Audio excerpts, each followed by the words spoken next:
We are trying to earn conference invites with Hawaii, which we could do in this video if we have success, but we could also remain stuck in the Mountain West. What conferences want us all depends what we're able to do throughout this season. And with over 2/3 of our budget going into our roster, we better win back-to-back Mountain West Conference championships. Taking a quick look at our team, with senior running back Winston Malone returning, a new look defense running a 4-3 instead of a 4-2-5, and a new transfer quarterback junior Brandon Gibbons, I'm feeling decently confident. How conference invites will work is at the end of this season, I will get to spin this wheel. For now, it is filled up with staying in the Mountain West, but for every win that we get, the Pac-12 will replace one of those spots. Additionally, if we win a conference game or a bowl game, a Big 12 invite will appear. If we somehow get a playoff appearance, a Big 10 invite will appear. By the end of this season, this is an example of what the wheel could look like. Then we spin it, and it determines our conference fate. That is a long way from happening, though, because we need to win many games in the first place, and there's actually one game on the schedule that concerns me the most against UCLA at home. It could be the one that ruins our 10-game home winning streak that we just want to continue to extend. It really leaves me hoping that true freshman receiver David DeMarco can take our offense to the next level so we do win with his 96 speed. I've also found a couple 3-star gyms for us to pursue in high school recruiting this season alongside quarterback Seth Hollenbach, but really, most of these guys don't excite me too much. You know that we are still down bad whenever we're willing to pay money for some of these 2-stars from Hawaii just to sign with us. It is about time that we get into our first game, though, and looking at our athletic director goals, if we are able to beat Fresno State in this matchup by 3 points or more, we're going to get 200 NIL. We could get 500 NIL for winning 75% of our conference games this season. Having fewer than 20 turnovers on offense, though, I'm not going to make any promises. Our quarterbacks, for whatever reason, always seem to turn it over a ton. Anyway, it is time that we get into our first game against the Bulldogs. Sky Priestley is so dangerous, and our rivals beat us last season in overtime. We are looking to get revenge. Their offense is going to be pretty good. I guess that means that we have to worry about protecting our home winning streak long before we face UCLA. This is potentially our last season in this stadium as well. Our new stadium should be finished up next year. I also want to note, just doing a little bit of film review, reading the comments, diving tackles need to stop. We need to do better at actually making tackles on defense this year. We also switched to a 4-3, just hoping changes like that can prevent us from giving up the 46 we did last season to the Bulldogs. We also have switched up our offensive playbook. Winston Malone, 11 yards. The reason we made changes on this side of the ball is I wanted to go over to the Kentucky playbook and experiment with this offense because Brandon Gibbons is not a runner. If Brandon Gibbons is going to be our starting quarterback as a pocket passer for the next couple years, we needed to adjust to that. Now, I cannot believe that we did not just pick up that first down. Thankfully, we'll get it here. JT Tagger is now going on his 3rd season being our starting tight end. I'm pretty sure he is a senior now. Just nowhere to go. The blocking really did not look good there. We are going to have multiple options on guys we could throw, but we aren't able to find DeMarco. We get a new receiving core basically every season, and somebody always has to step up. I will say junior Desmond Hardy was on last year's team. He just didn't happen to play very much. I mean, ideally, we are going to be feeding DeMarco a lot throughout the season. Are we actually able to get this throw off? That would have been nice. I feel like Brandon Gibbons is looking pretty good with how he has moved around so far, but they got a hand on that ball. Okay, we're settling for a 52-yarder early on. It is going to be a rainy day, but we can drill this kick. Raheem Rivero is now a junior. He has always been pretty consistent for us outside of that North Dakota State game. This is the guy to worry about, though. Last season, we infamously gave up a lot of big rushing touchdowns. We got to take away those lanes. Matthew Sherrill's just inching his way up is going to be one of those ways that we try to do it. We should also try and pinch our defensive line here. It's going to be a throw, though, and we have to be able to get back. 3rd and 1. I have no issues with a blitz. Tyreek Tate, I need you to penetrate here and stop the run. He was not able to do so, though. Wiley is one of our new linebackers, by the way. We don't typically get that many new players out there on the field for us, but he is one of those. Apparently, Tyreek Tate is already injured as well, which means Jack Murray will get right back onto the field. Here on 2nd and 2, it's going to be a throw. Those lanes are taken away. Jack Murray couldn't get his hands on it. Leo Hannon is going to be a little bit of a pain for us to stop. He has been with Fresno State for a couple seasons now.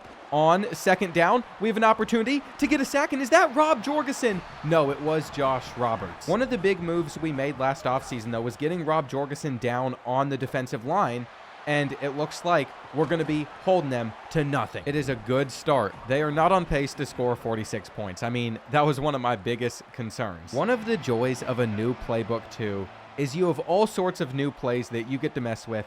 We got a halfback toss to the left side of the field. Lots of guys motioning out to block, and unfortunately, Winston Malone is going to get brought down. However, I liked everything that I was seeing there, and now he's stuck. So far, we really haven't seen David DeMarco get a step on a guy, but it looks like he had him beat right there. That is something we have not been able to do with Hawaii so far, and by season 4, we finally found some guys that can. Especially against smaller schools, David DeMarco is going to open up a whole other part of the game we have not had. We are still going to be reliant on the run, though, on 3rd and inches. We paid Winston Malone, I think, like 100 NIL, so we're going to make sure that we get our money's worth out of the senior before he graduates. This is just looking like we could have a strong start to the season as well, unless they get a return. I think one of the main lessons we've learned with Hawaii so far is no lead is ever safe. Looks like Fresno State might have nowhere to go. Lots of scrambling. Leo Hannon could turn into a tricky guy to stop. We're actually going to send a little bit of a blitz. Jack Murray to the outside, making the tackle. We will even put Rob Jorgensen in a QB spy for this 3rd and 7. And we are all over most of this except that one route. If Maxwell Young was led a little bit better, if it wasn't raining, I think that play ends differently for us. But fortunately, we are just going to have a chance at a return with David DeMarco, and he has it in his hands. Okay, cut to the outside. Use that 96 speed. He only has 88 acceleration. He will also never get faster throughout his career, but that is okay. He isn't meant to be much faster. He doesn't need to. We're going to want his route running to get better. We're going to want his catching to get better, and this is a first scramble for Brandon Gibbons. It would actually be really game-changing for us if we were able to come out in this first game and not have it be a sweat fest, not have it be this tough matchup that we might not win. Could be new territory for Hawaii. That's why a conference invite is on the line throughout this entire season. Are we going to have David DeMarco here?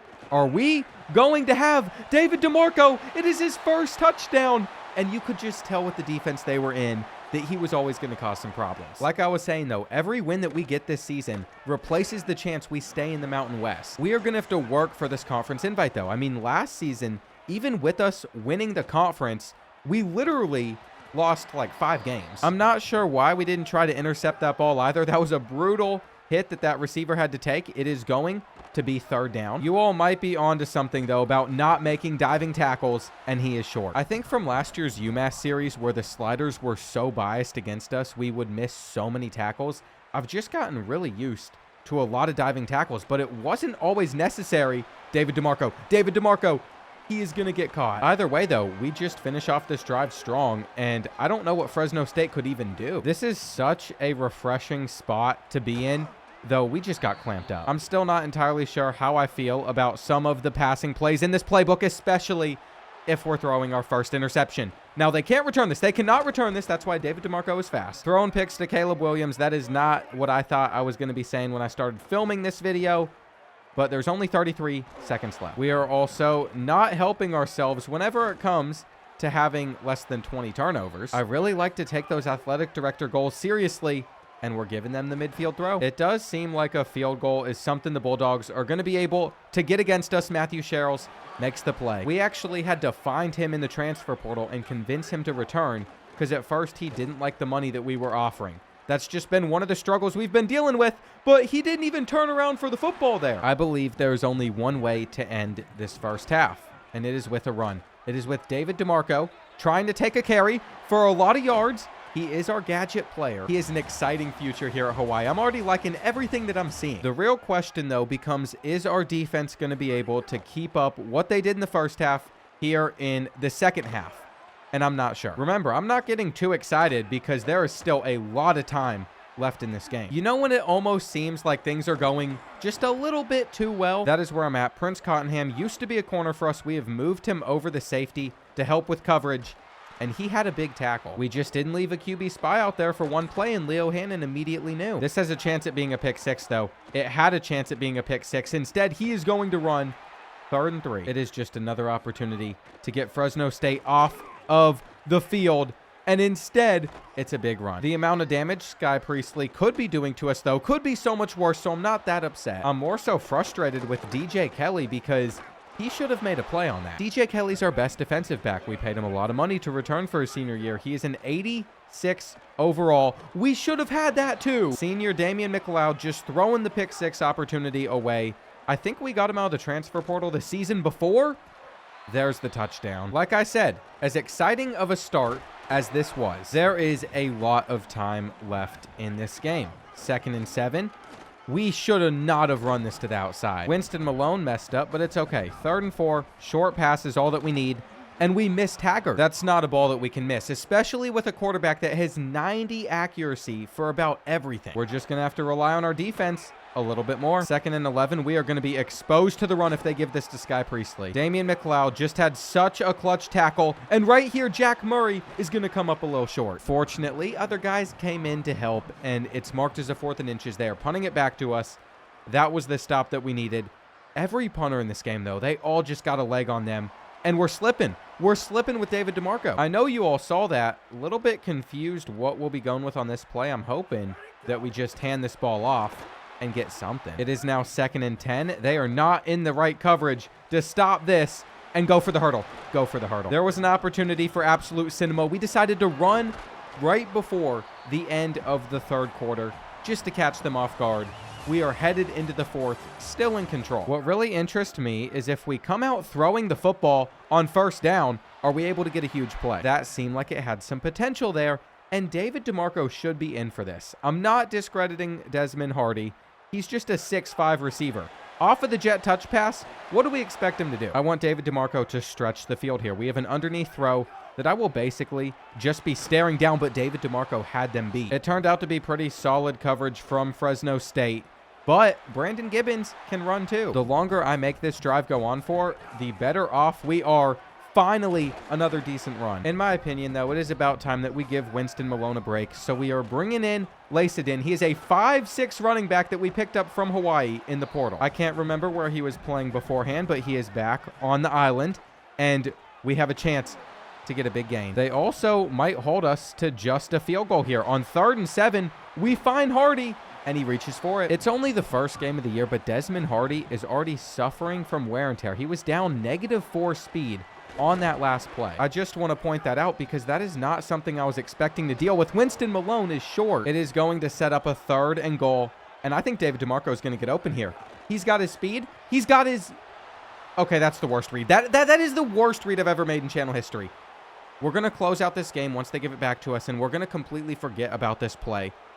I wish there was a way for you all to not see this at all. Like, genuinely, I could not tell you why I threw that football. I want the vibes to be high. I want to set us up for a season where there's not a bunch of stupid turnovers, where there's not a bunch of missed tackles, where we actually play extremely well. For the most part, I feel like we've been doing that. It's just 2 throws already from Brandon Gibbons that make me wonder, are we doing the right thing having him start? Winston Malone says he is going to call game. He is going to get a huge play for us. And we honestly don't want him to go in. Fresno State is out of timeouts. There is still the 2-minute timeout, though. We could have fumbled. We are also getting hit with an injury timeout, but if we can get a 1st down and not a touchdown, it's over. I will tell you right now, the rain is not helping us. We're going to run this straight up the middle, and we're short. We have 2 options here. We could kick our field goal, or we could go for it. And you know what? I'm willing to risk it. I'm willing to risk it because that block was incredible. That is what we get. That is what we deserve for building up our offensive line.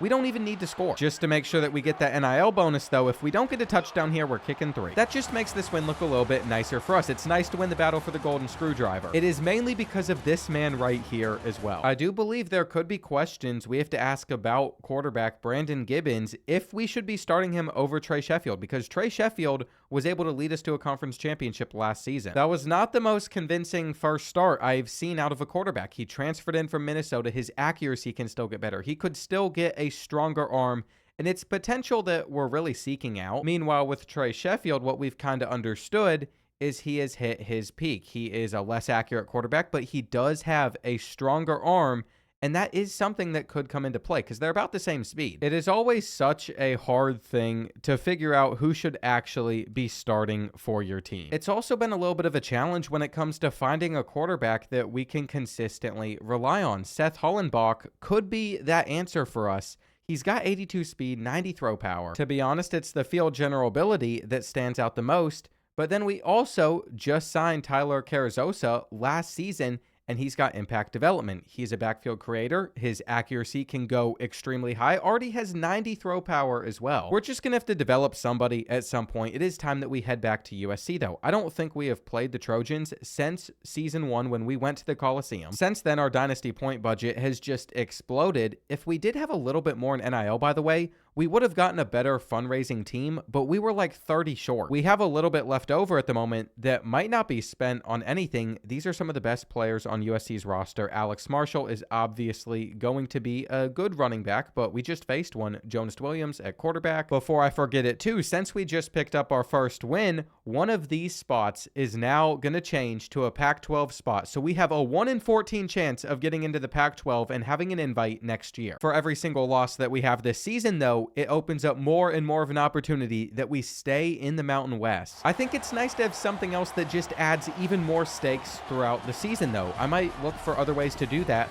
with different objectives we could try and achieve in future seasons based on how well we perform. This crowd, by the way, is absolutely going to rock. It is a sold-out stadium. That has me a little nervous, but I don't think they have another Reggie Bush. Against a team like USC, it is more important than ever that I remember we don't need to dive for our tackles. Even if I'm not clicking on, we might miss some, but DJ Kelly was able to wrap up there, and Jack Murray gets out there. Good hit. Okay, on third down, we need to get out there with Tyreek Tate, and we just aren't able to. Okay, what am I doing? What am I doing? I'm starting to go back to the diving tackles. These are going to be hard habits to break. I mean, we've been flying around the field throughout this entire series. I'm also hearing that we have Austin Neighbors already on the field at edge. That means that Josh is injured. We got USC to a third down, and now it's starting to feel worse. There was low-key a little bit of confidence if we could have just held them to a 3 and out that we would have been able to carry, but instead they have another first down. We'll go over to running cover 2 now that they're on the 9-yard line. It's my favorite defense on this part of the field, but what can you do if Jack Murray can't tackle? David DeMarco, buddy, you are going to have to single-handedly save this team in this game. This could be a breakout from. He already had over 100 receiving yards last week, but I want to see even more. No wonder Brandon Gibbons committed to Minnesota for his first couple seasons. He's from St. Paul, but he just wasn't seeing the field there. Here on 2nd and 9, JT Taggart, go ahead, get open. That's a great route from the senior. Against bigger schools, running the football has always been something that has been a little bit harder. This should not be a surprise, but it is going to force us to go to the air a lot more in this game, unless we get plays like this. There is nothing I would love more than Winston Malone just has another breakout game, and he can get some big runs going like this one right here to the outside, off to the races for a little bit. We are going up against head coach Steve Sarkisian too. He went from Texas to USC. Looks like Lassiden is going to get an opportunity. His first name is Titan, which I find pretty cool. And there we go, another 7. You know, we've actually marched down the field very well against the Trojans in response, and it is going to be Winston Malone to the outside for a touchdown. What a start. What we noticed on our last drive, though, is we might struggle in getting a stop. Did he just drop that and then catch it? I mean, that is just not what you want to see. And we were guarding inside and underneath. If there's any indication on whether or not we can run man-to-man coverage versus USC, I mean, that answered that question so fast. Fortunately, made a good tackle here. It also is true that the 4-3 has been better for us just for stopping the run. We got 3 linebackers out there instead of 2. Why are we dropping off so far? Well, on 3rd and 4, it's a halfback screen, and we just weren't ready to hold them. We needed to be inching forward a little bit more than we were. Zig route there. We knew exactly what was coming, just couldn't stop it. I call it out as they're running it. Jonas Williams just throws it straight at my user anyway. Looks like they have a bubble screen, and this is where we got to slow him down. I don't love that Prince Cottenham is already extremely tired too. Matthew Sherrills can't get back to it. We had him baited, but unfortunately Matthew Sherrills is like 84 speed. Next season, I'm not sure I'm really going to miss him. This is a very interesting end zone. I need to be educated on why there are still tarps on that part of the stadium even today. I'm kind of confused on that. I understand why UCLA might need some tarps. Because then you look at this side of the stadium, and it's a crowd full of everybody. There is nowhere outside the stadium you can see. Is it because the Coliseum is so old? Like, what is going on here? 2nd and 11. Could we hit Taggart? I think we're going to go for the corner route instead. I think we're going to go for Hardy instead. Desmond Hardy making himself really useful. We actually have not thrown it Deshaun Fedd's way at all so far throughout the season. He was supposed to be our #1 receiver, but he really has just turned into a distraction. Waiting on that halfback angle route. That did not really go our way, though. On 3rd down, we're taking the sack. We have to know that you got to get that ball out a little bit faster versus USC. Please do not catch this. Please do not get a return going. We can't be missing that tackle. I didn't even dive. I brought it straight to him. Here on 1st and 10. I mean, we just gave him the biggest hit ever. What did Alex Marshall think about Tyreek Tate going full thrust into him? Well, he just took it, bounced off of it, and stayed on his feet. Luckily, we had some other guys able to bring him down. He's going to be motioning over here. Watch that flat. And everything's taken away. Unfortunately, they still get like 3 or 4 yards. Coverage-wise, we might need to go hard flats here, or they're just going to run it anyway. So we needed more bodies. I'm still trying to figure out some of the controls, too, with these defensive adjustments. Like, I just figured out how to move some of our offensive linemen around. There's a flag on the play, though, and Matthew Sherrills actually gets back to the ball. Okay, there are 2 ways this could go, because I saw us jump. And it's going to be on Rob Jorgensen. It's going to be on Rob Jorgensen. I thought that maybe they move first. Instead, though, we had a good moment just taken away by the penalty. I guess it was a free play and they were looking for the big gain anyway. Going to make that hit. Just a tough spot for us to be in, though, as we approach the end of this first half. That was obviously always going to be a pass. What did we do about it, though? Nothing. Are we going to get any action on this side of the field?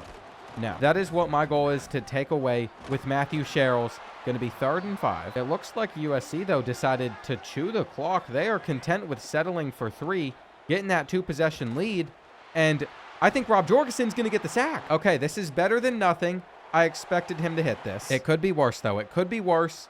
I don't ever love taking out these kicks, but we're giving the freshman a chance. Ronnie Malik is another guy that we just recruited. He's our 4th receiver, and as I was going to get some guys on some deeper routes, well, they decided to back off their coverage. I do think having David DeMarco in the slot is a little bit of a mistake because, well, that throw just wasn't good, but he doesn't have good route running at this point in his career. What we need for him to do is just turn upfield fast. Here on 3rd and 3, USC is pressing. I repeat, USC is pressing, and we're going to go up and catch that. That was not where I wanted Brandon Gibbons to place the football, but Desmond Hardy makes the play. If we can hit him on this comeback route, we should be able to get a field goal. We're not going to have a comeback route here, but we are going to have the seam. We just dissected the Trojans. We are going to make it a 7-point game. What a half. If we can come out strong here, especially on the ground, because that's where we had success early on, we can tie this game up. USC has also struggled a little bit in recent years in this dynasty. That is why their stadium pulse, it only has them at 19. They actually had Mike Alejado as their starting quarterback last year. Clearly, he did not find too much success there. Should have stayed at Hawaii. 3rd down. Don't come back for the ball. Fight, fight. Well, just like that, we are able to move the chains. And now this inside zone gets us 3. What we should be doing, though, is going to the outside. Those are the runs that worked really well on that first drive. That was a stretch. It probably was a bad decision to cut that back. On 3rd and 6, we're just waiting to get open. And you know what? No QB spy. See, this is the problem. I decide that we're going to run another stretch, and they literally come out with 3 defensive linemen. It's like they know that I want to run to the outside, and they are prepared for it every single time, which is why we're going to keep this one inside. That was another one that could have gone outside. This is the play that I've been waiting for, though. The outside zone, it did wonders for us early on. If Titan is that beat up, though, at this point in the season, we might have to go back to using J.J. Bradley. We used him the most when he was younger, but he's been sitting as our 3rd string running back for years now.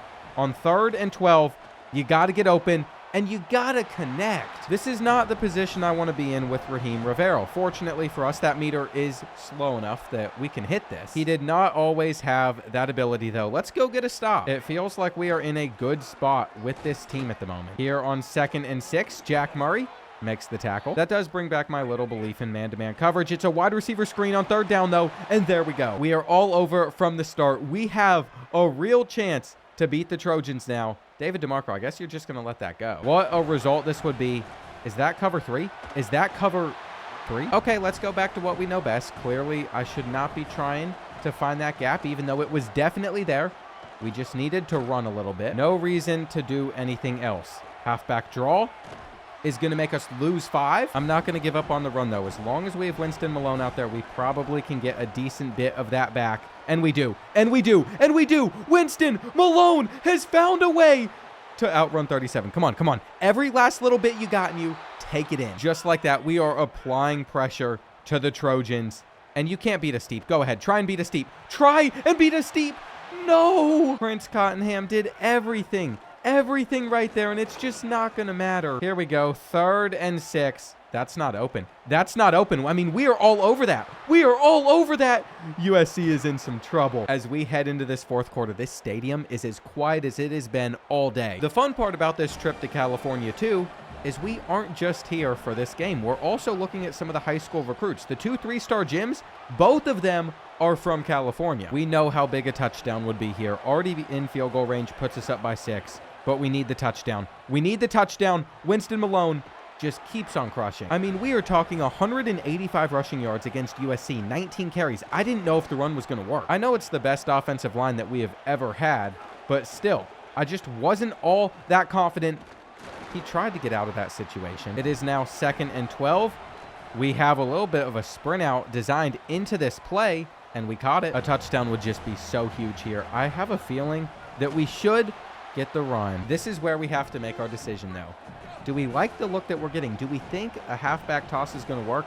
I don't think so. I really don't. We're going to call a timeout, and we're going to kick our 3 instead. Let's say we let USC drive down the field. Well, we can just go down the field ourselves and get a field goal. We've moved the ball well. I have to believe in this team, and with all the different looks that we have been giving them on defense, we have stopped everything. I think in previous seasons, I was just running the same stuff over and over, and they picked up on it super fast. That's why we're switching up our coverages. It is now 3rd and 7, and surely we can make this tackle. That's why you dive. What I find so interesting is I panicked. I used our 2nd timeout because I thought that I was going to come out and punt return, and they were going to have an actual play. But no, they are literally giving it back to us with a couple minutes left. Mind you, this is a team that has not been able to stop us from running the football. I hate that play design. We literally just designed him running straight into Winston Malone there.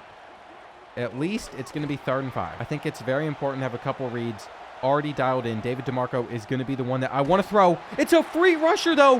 How did he get in free? Get up. Get up. Brandon Gibbons, get off of your butt. I can't believe it.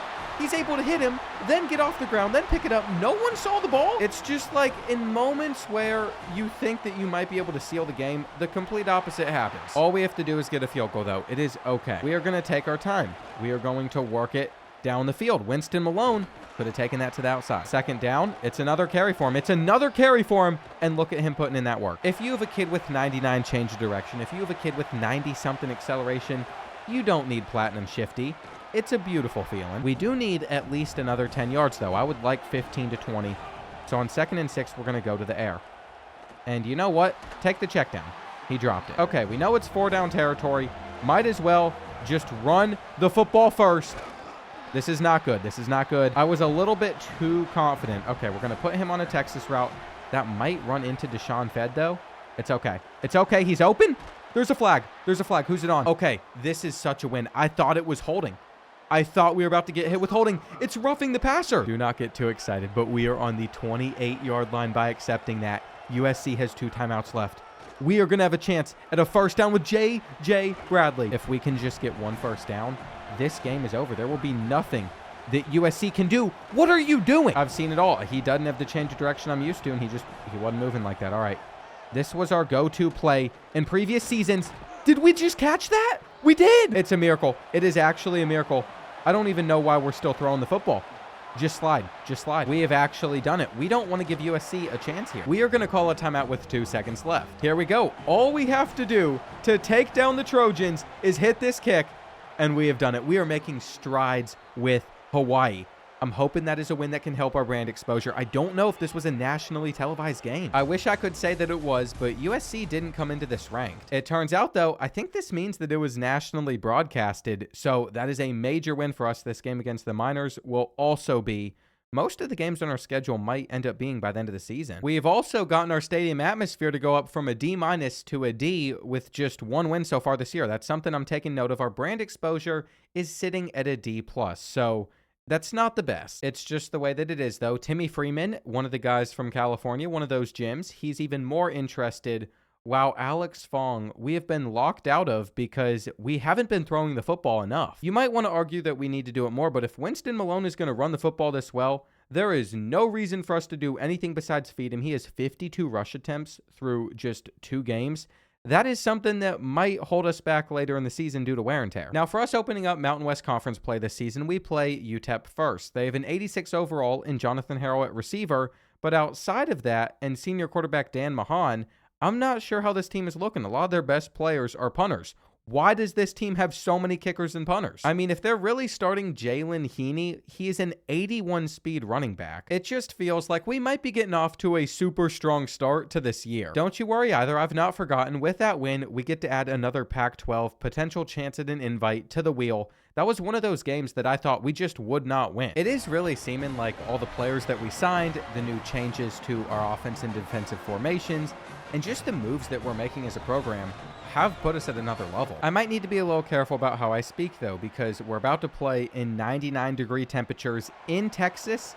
I'm sure it is humid. I can't imagine anybody is too excited for this one. We should be able to run the ball pretty effectively, though, if we did the last 2 weeks. This is one of those games where I think David DeMarco could go absolutely crazy as well. We'll just see how all of it goes. Gonna go with an inside zone here. Winston Malone gets 7. Now we should be able to do more than this. That's going to make it 3rd and 5, and we're just looking at our halfback angle route, which is dropped. Okay, so not the start that you want to see, but also it's really early on in this game. Our defense so far this season has been pretty good. We literally have to worry about this guy, and outside of him, I think we'll be okay. 1st and 10, go ahead. Hand it off to that 87 speed running back and see what is going to happen. We've missed 2 tackles already. I'm already remembering what I don't like about UTEP either. They sit in this hurry-up offense, and it is just a pain. Even when they don't have a successful play, what do they want to do? They want to hurry it up.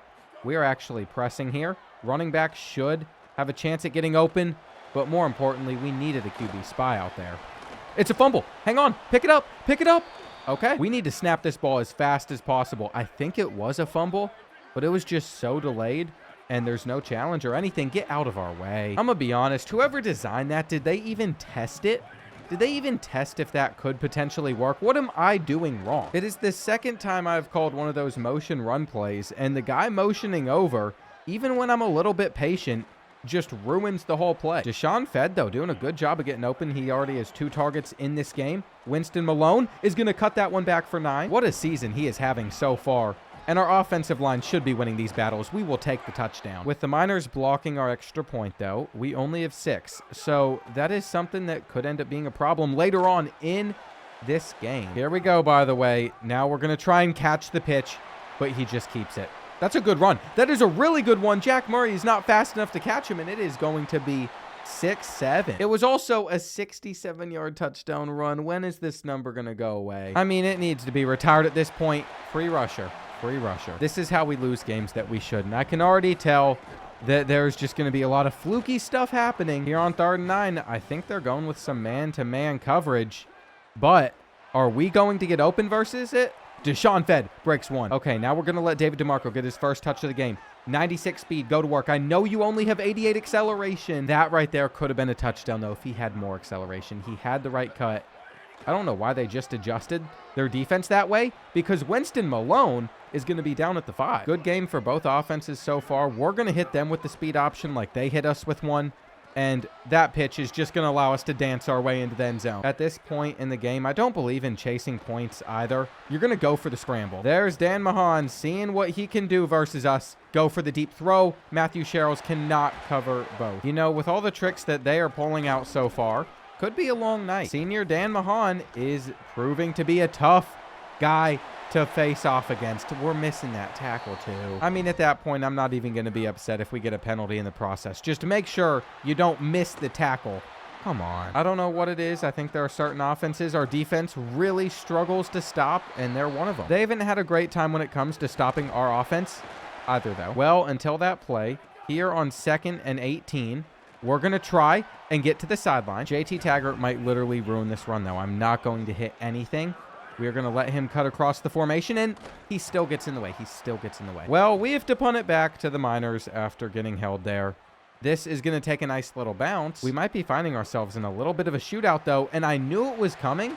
We just didn't get out there. We are literally sitting right there, ready to use the bubble. Williams also has 92 speed, so this is a guy that flies around the field. At least we're going to see a flag before they snap the ball again, and it's on us. Everything is going wrong. It's 1st and 5. I mean, the odds of us preventing them from getting a first down in a situation like this are just so small. We had a QB spy and everything, by the way, and we still weren't able to do anything. These fast quarterbacks are going to make our lives so hard. We now have them on a 2nd and 13, and we're all over it. We got to make sure that guys like Prince Cottenham are in position. We will be usering with Bradley. We are only sending 3 unless we wanted to bring him off of the edge. I guess we could have.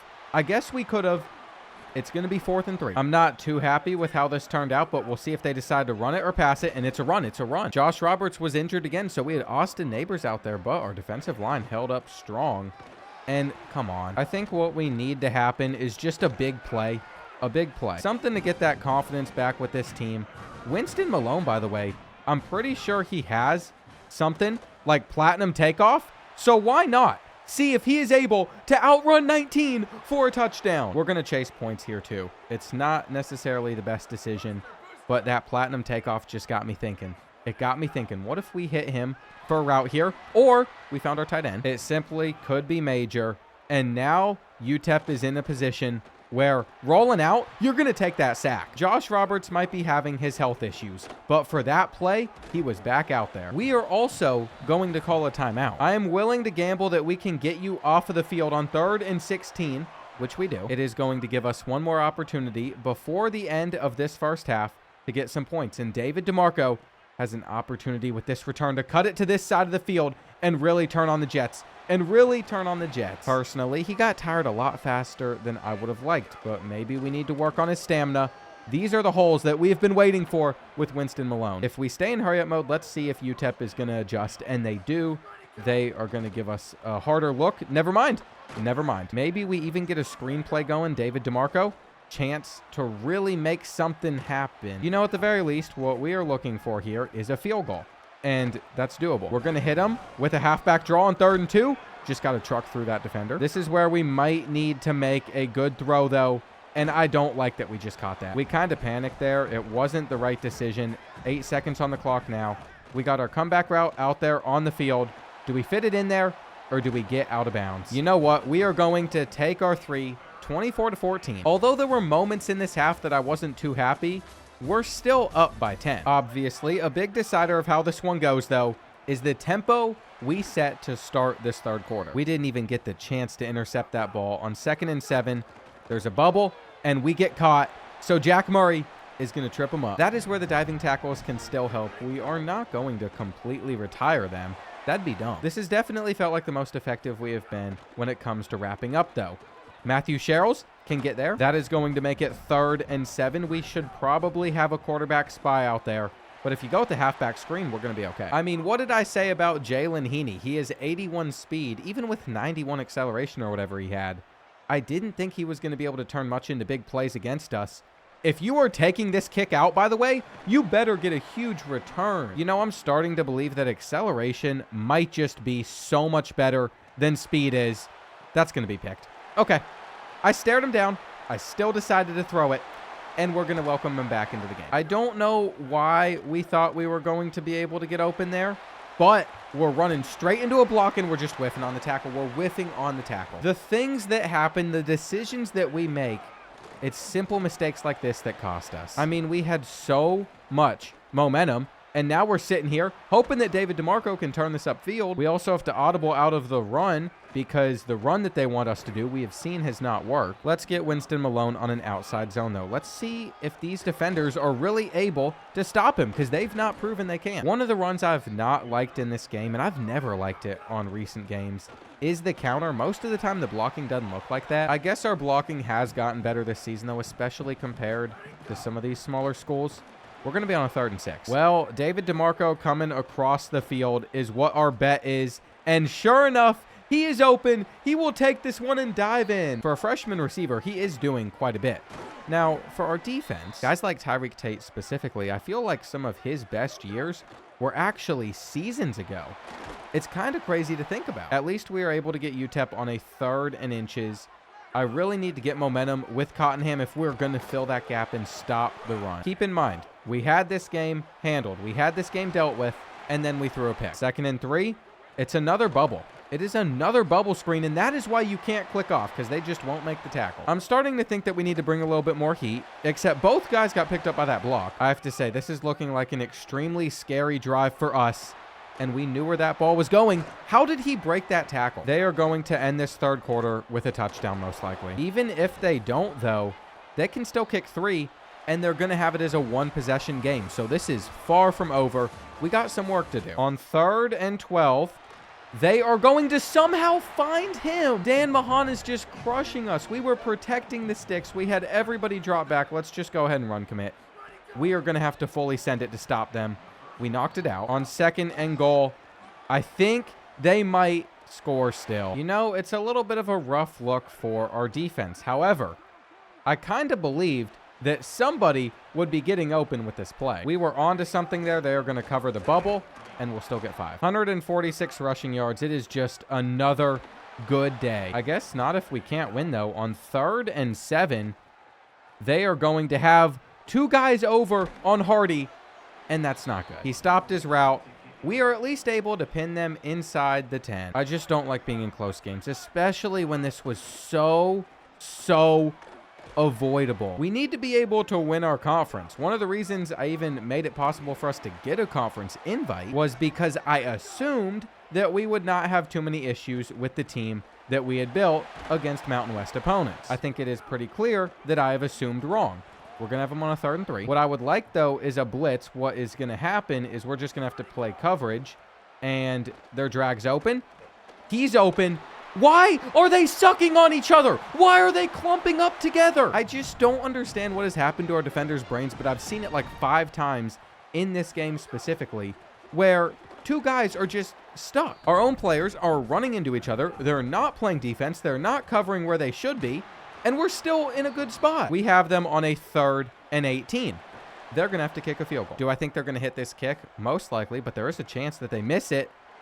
I mean, he would hit that from 60. We should still be okay, though. All we have to do is get a return like this. Ronnie Malik going to the 30, the 20, the 10. The true freshman gets us a kick return, and those are so rare in this series. Maybe that is who we need to be using out of the slot. He might not have as much speed as David DeMarco, but he has 95 or 96 acceleration, and I feel like that really showed there.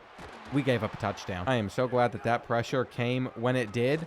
Looks like we are going to get routed up again, but we're also able to get back to it with Cottenham, and this is how you end a game. We are going to end the sorry team. I don't want to say Miners just because I don't want something weird to come out of it. I have learned from things that have maybe come out of my mouth in the past couple of years, intentional or not. The amount of timestamps I've read, you will catch everything. You will catch everything. It could be 2 hours into a video. It's still getting caught. Okay, there is still a minute left. They have 2 timeouts. I mean, we should feel really confident about the spot that we are currently in. It's just the defensive side of things. We're giving up so many passing yards. That's something that's going to affect our play style, whether or not players want to play here, whether or not some of our guys decide to transfer or not. What I would really love to just see is another interception or a turnover. We saw him open. After some of our recent games, this has definitely been an interesting one for us. They're going to throw us another pick, though. Come on. Let's see how smart they are on 4th and 2. They actually just decided to run the ball. They still got it. You have to imagine, though, there's only like 18 seconds left. The odds of them winning this are basically 0. I would like to add to our stats. I'd like to force them into an interception, but they're still playing very carefully, and he just breaks the tackle for a touchdown. We recover this onside kick, and everything is okay. Everything is okay with us recovering the kick. That was not the way that I thought this one was going to go, but you know what? We still got the right result. Brandon Gibbons, if we can avoid that one interception, did actually play pretty well. Winston Malone, we know that he is just a guaranteed like 100 rushing yards. He also had 3 receptions for 71. I think my main takeaway, though, is David DeMarco is not returning kicks for us any longer. It is Ronnie Malik instead. The 6'3 receiver doesn't have a good dev trait, but he is still somebody throughout the course of his career that could be a really good player for us. I'm just really hoping as we take on San Jose State now in this rivalry, playing for the Dick Tomey legacy game, we are able to look a little bit better defensively because we're scoring enough on offense. Defense isn't the best. This season, I don't even think I'm missing that many tackles, and 4 of their best 5 players are on special teams. Seriously, EA needs to do something about how these teams are recruiting players. They don't need this many people. Why do they have 5 different punters? For the guys that we actually have to worry about, Angelo Rendo at quarterback, 81 speed. He is actually faster than Larry Enger, their running back, so we're dealing with another extremely slow runner. Of course, it seems like we're just set up to start this season 4-0, but we saw what happened against UTEP. There is no guaranteed victories. You go on the road for a rivalry game in conference play, and there's just a lot of fluky stuff that will all of a sudden occur. I mean, you all saw that game last season against UNLV. Let's hope that they don't have God's power on their team still. I am not exaggerating when I say that was like the greatest rushing performance of all time. Starting out the game, giving up 15. Even though we switched over to a 4-3 defense, I think we're still giving them a lot of 4-2-5 looks. I need to be a little bit more specific in what we are selecting. 2nd and 9. Try and throw that bubble and see if Jack Murray is able to get out there. We aren't jumping. We aren't going to jump. That's a really good cutback. Larry Enger is able to get the first down. He's got 11 rushing yards against us so far. Thank goodness Rob Jorgensen was able to get to the QB, though. On 2nd and 13, nice little route to the outside. They're just going to throw to the right side of the field. I feel like we should be able to force a 3rd down stop.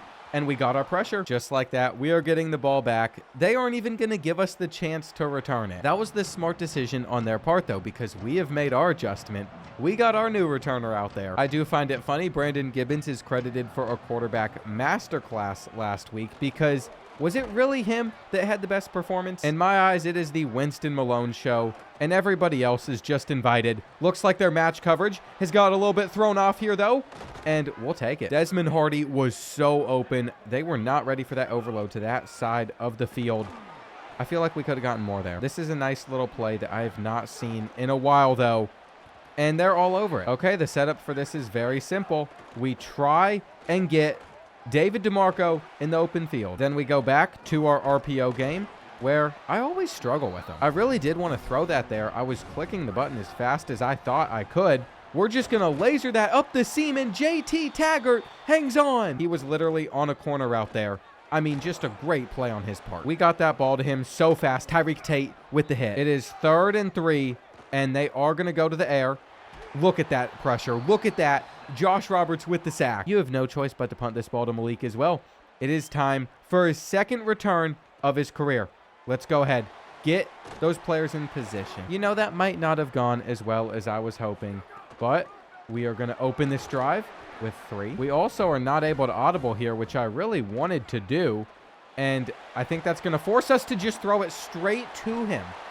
Why? The decision-making out of Brandon Gibbons' head, it might be enough to get him benched even if we win. You throw that away, we get on 3rd down, and we are completely fine. But no, instead you set San Jose State up in a position that they were not able to get to themselves. That quarterback change midseason might actually hit. We'll see. We'll see, because if we keep winning games, who am I to say that those mistakes aren't valid? Josh Roberts just doing it again. And get out there, make the tackle. Interesting choice from San Jose State to run it there. That was smart on their part. We were dropping back in coverage. They get 3. There's the reason the computer recruits so many kickers and punters, though, so they can actually hit kicks like that, I guess. Now we find ourselves on a 2nd and 8. We are just going to navigate this pocket. And I think we have a deep play. I think we have a deep play to David DeMarco. It is so nice to have a player that fast. You can see the mascot even was going through it as we scored. I have to give credit to our offensive line there too, though, because you need as much time as they gave us to get off that throw. Man, even DJ Kelly making a play on that ball so they couldn't catch it. Just huge from our defense. There's the bubble, and it's going to result in a 1st down. That's our weakest point. I think I really need to get one of these linebackers out of position to stop stuff like that. That route's not open. It was never going to be open. Here we go, though. Jack Murray, you have to watch for the bubble. That is your role here. They'll get the 1st. There's just only so much that we can do. I mean, it looks like a run is coming here, which is why we are going to drag Cottenham so out of position, and he still gets picked up. Another big play. If Enger didn't have like 80 speed, they would have a touchdown off of something like that. Tyreek Tate, it's your turn to make a tackle. 6 more. We're just really struggling to stop the run. Okay, there we go. Josh Roberts is the best thing that could have ever happened to this defense, but we're out of position. I won't be too upset if we can end this first half with a touchdown. We can have an 11-point lead. That was just an avoidable situation. Here on 2nd and 7, gonna laser that one into Tap's hands. He'll take us to the 45. Winston Malone, though, when is he gonna get his breakout run in this game? It's been a little bit of a slower day for him here. I just want to see a huge play. I just wanted to see a huge play. Now we have to figure out if we are able to go deep against San Jose State, because honestly, I just don't believe that these corners are going to be able to stop everybody here. If they didn't have safety help, we had a touchdown. There is something about making sure that San Jose State doesn't have another possession now. It is more important that we focus on this clock. 2nd and 8, speed option to the outside. Winston Malone. Not going to get the first. I'm really not all that worried, though. We're going to go for it if we don't get this 3rd and 1, by the way. I just want to say that. Even though we lost a couple of yards, we were always going to be aggressive. And let's find him again. Let's find Tap again. There's only 15 seconds left in the first half. We have to get rid of that. We knew that the big hit was coming. Are they going to try and run man-to-man coverage? That's a horrible idea. It's a horrible idea. Winston Malone is going to take the direct snap, and he is going to try and jump over the line. He didn't get the animation off. Either way, though, that is just a good first half. And how are we going to open up the second half? Desmond Hardy getting open. We are applying some pressure to San Jose State right now. Now we got him with the jet touch pass. David DeMarco out in the open field gets caught. It really is making me wonder, is Ronnie Malik a better fit for us there? I'm going to have to decide. I don't know. I really don't. In the future, both of them will be super impactful. David DeMarco can't even catch that, though. But anyway, yeah, both of them are going to be impactful for us. You can't leave Winston Malone wide open. What on earth are you thinking? We are trying to put this game away, like right now. And I feel like we should be getting a sack. I feel like we're going to get a sack. That is the 3rd time in this game Josh Roberts has been able to find the QB. You know what we do from here, too. We're going to hand it off to Winston Malone, and we're going to see how much clock we can take. I mean, they got us on a 3rd and 11, so it might not last that long, but they refused to guard Winston Malone out of the backfield. Here on a 3rd and 3, we literally find him again. Now, there's a moment in the 4th quarter where San Jose State has us on a 4th and 2. They're going to pick us off as well. Well, they should have. What we don't know, though, is are they going to be able to score against us? We forced a 4th and 3. I mean, there's only 3 minutes left in this game now, and DJ Kelly can't prevent that. But they just need so much to go their way in order to successfully come back, and that's a good start. For their onside kick, we literally just scooped that up with ease. It is Titan Lacedin that is out there, though, so I don't know if we can finish it out. The more that he plays, the more I'm mad that we even wasted getting him in the transfer portal just because he was from Hawaii. Here on 3rd and 11, Brandon Gibbons tried to run. I really am trying so hard to just end this game, but you know what? We went for the touchdown. It opened up a door after not getting that 4th down for San Jose State to come back, and they're about to be on a 4th and 5. You know, we were really strong at moments in this game, but I'm not sure if this is how we need to be headed into next week, which is why that pick from Jack Murray is perfect. That at least has me feeling a little bit better. This is how we are going to end against our rivals. It is another rivalry trophy that we can add to our cabinet. It is more NIL money that we are going to get because we get 50 NIL for every rival that we beat. It's also funny Brandon Gibbons won player of the game because we're still questioning if he should be our quarterback or not in the future. However, Winston Malone did not look that good, and he stepped up. That deep throw to David DeMarco is not something I believe Trey Sheffield could have done. So at least for now, I don't really think his job's in jeopardy. And we are about to go up against Boise State, number 12 in the country, on the road. You see, we are ranked number 23. That is something that is just really nice to see. And it's also nice to see the Pac-12 invite spots starting to add up. The more wins that we get, the more of those spots they're going to take. We should be seeing our brand exposure going through the roof as well, just because we're able to get into the top 25. If we win this game, it will go up even more. It is such a big deal for me to care about our brand exposure and our stadium atmosphere because it factors into our budget. And even brand exposure going up to like a C grade earns you like 1,000 points instead of 350. What we are dealing with, though, with all of our success is now neither one of these gyms like our playing style. Our playing style is not suited for our receivers because we've been running the football so much, so we have been locked out. We also have got to offer a scholarship on Seth Hollenbach if we are going to bring him in. I didn't want to spend the money. I really didn't. Now we're chasing. Even for someone like this linebacker, we have him on a week 6 visit against Wyoming, but I don't think that we're going to be able to get him. I mean, I can sit here and try and stack up some complimentary visits to help a little bit. I'm just not feeling amazing about all of that. We have our matchup, though. Both of our teams are undefeated. They're scoring 49 points per game.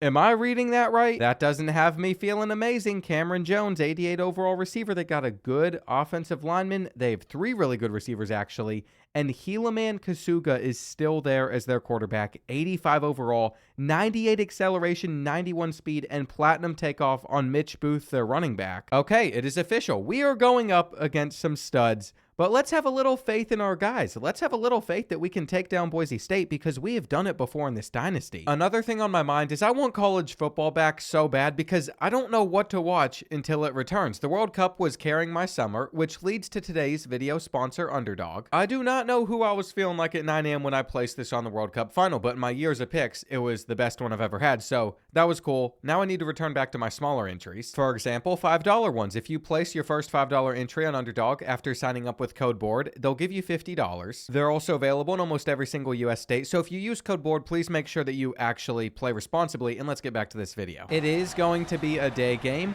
which ruins the aura a little bit of this type of matchup.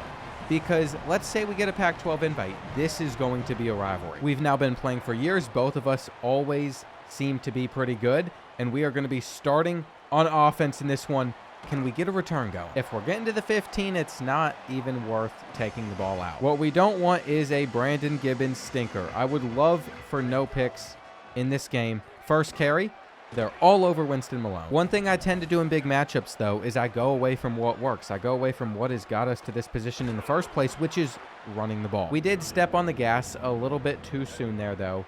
So on 3rd and 11, Desmond Hardy really is the only read that is going to get us to the marker, and he drops it. A quick 3 and out is not what you want to see to start this game, but I'm also not going to let it affect us too hard. We have to believe that we're going to get some turnovers on defense. I mean, one big play, maybe we get a pick 6. I don't care how in sync it says those two guys are. We are jumping the RPOs in this matchup because that is something that we've done a poor job of in previous weeks. Now, him just breaking off a huge run to open this one up is not what I want to see. I don't know how much Booth did that in the first place, but we bring up Matthew Sherrills, get to the outside, get to the outside. How are you missing all of these tackles? That was the most pathetic dive attempt I have ever seen. We had that lined up to bring him down after like a couple yard gain, but Winston Malone is going to respond. I'm not a fan of what we just called, though.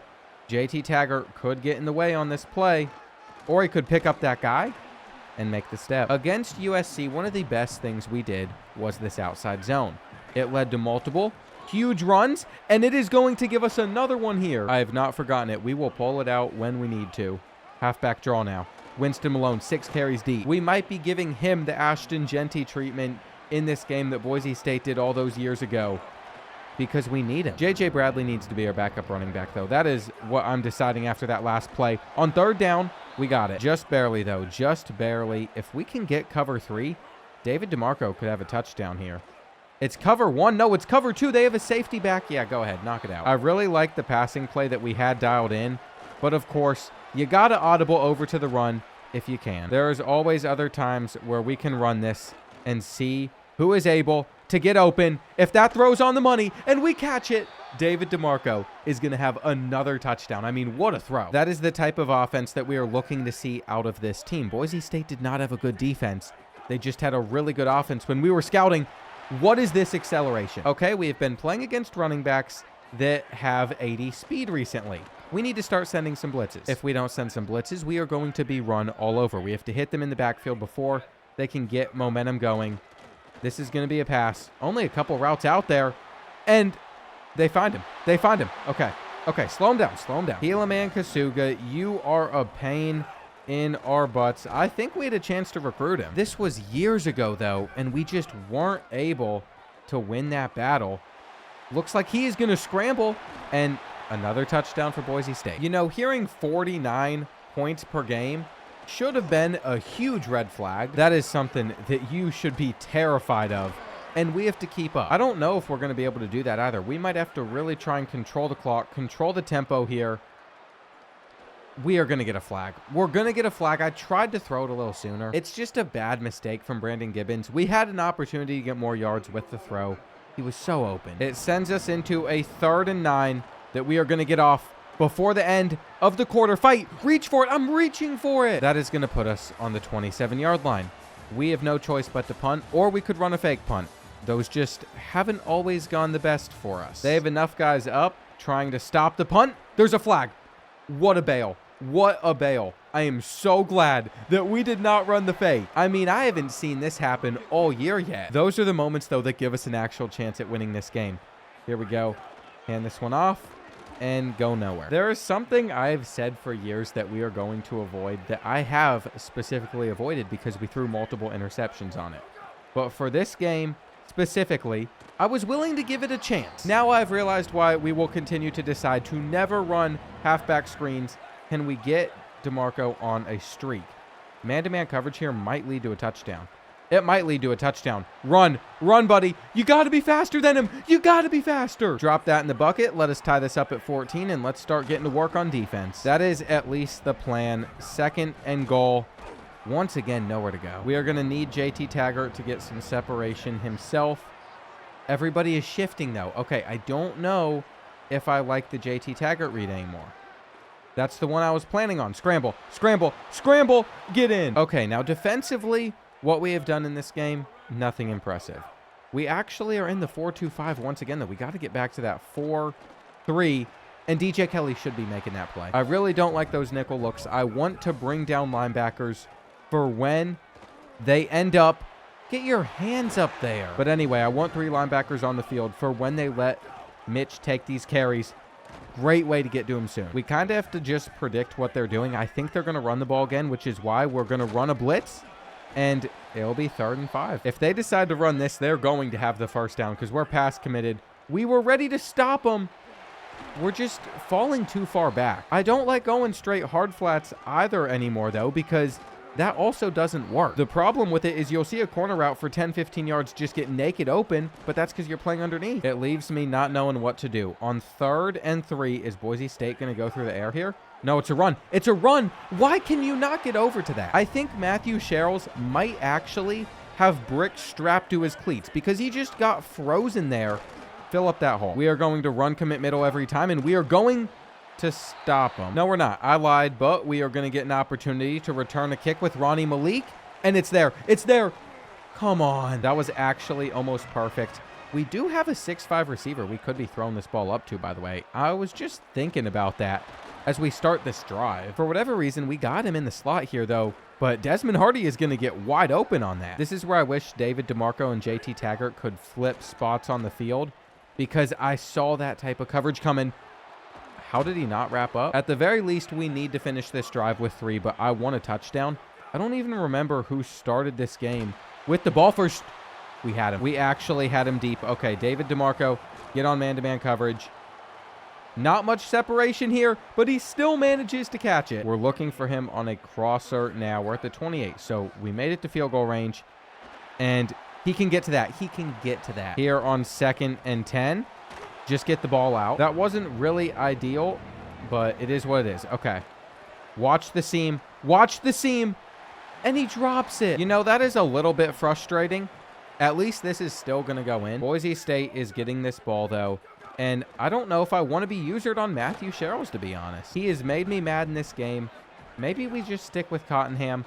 And now to the outside. I mean, I'm not clicking on. I'm not going to click on, but we should have. We should have clicked on because when you let the computer try and make a tackle, they just look silly. They look stupid. It makes my diving tackles look better. The second I saw Mitch Booth's build, I said this is going to be a very tough game for us to win, especially since they can also throw the ball, especially since they have 3-4 really good receivers. I was not expecting that, though. Let's see. Can we get a deep play against Boise State? That's what we're going for. That is what we're going for, and he's not open. He's not open.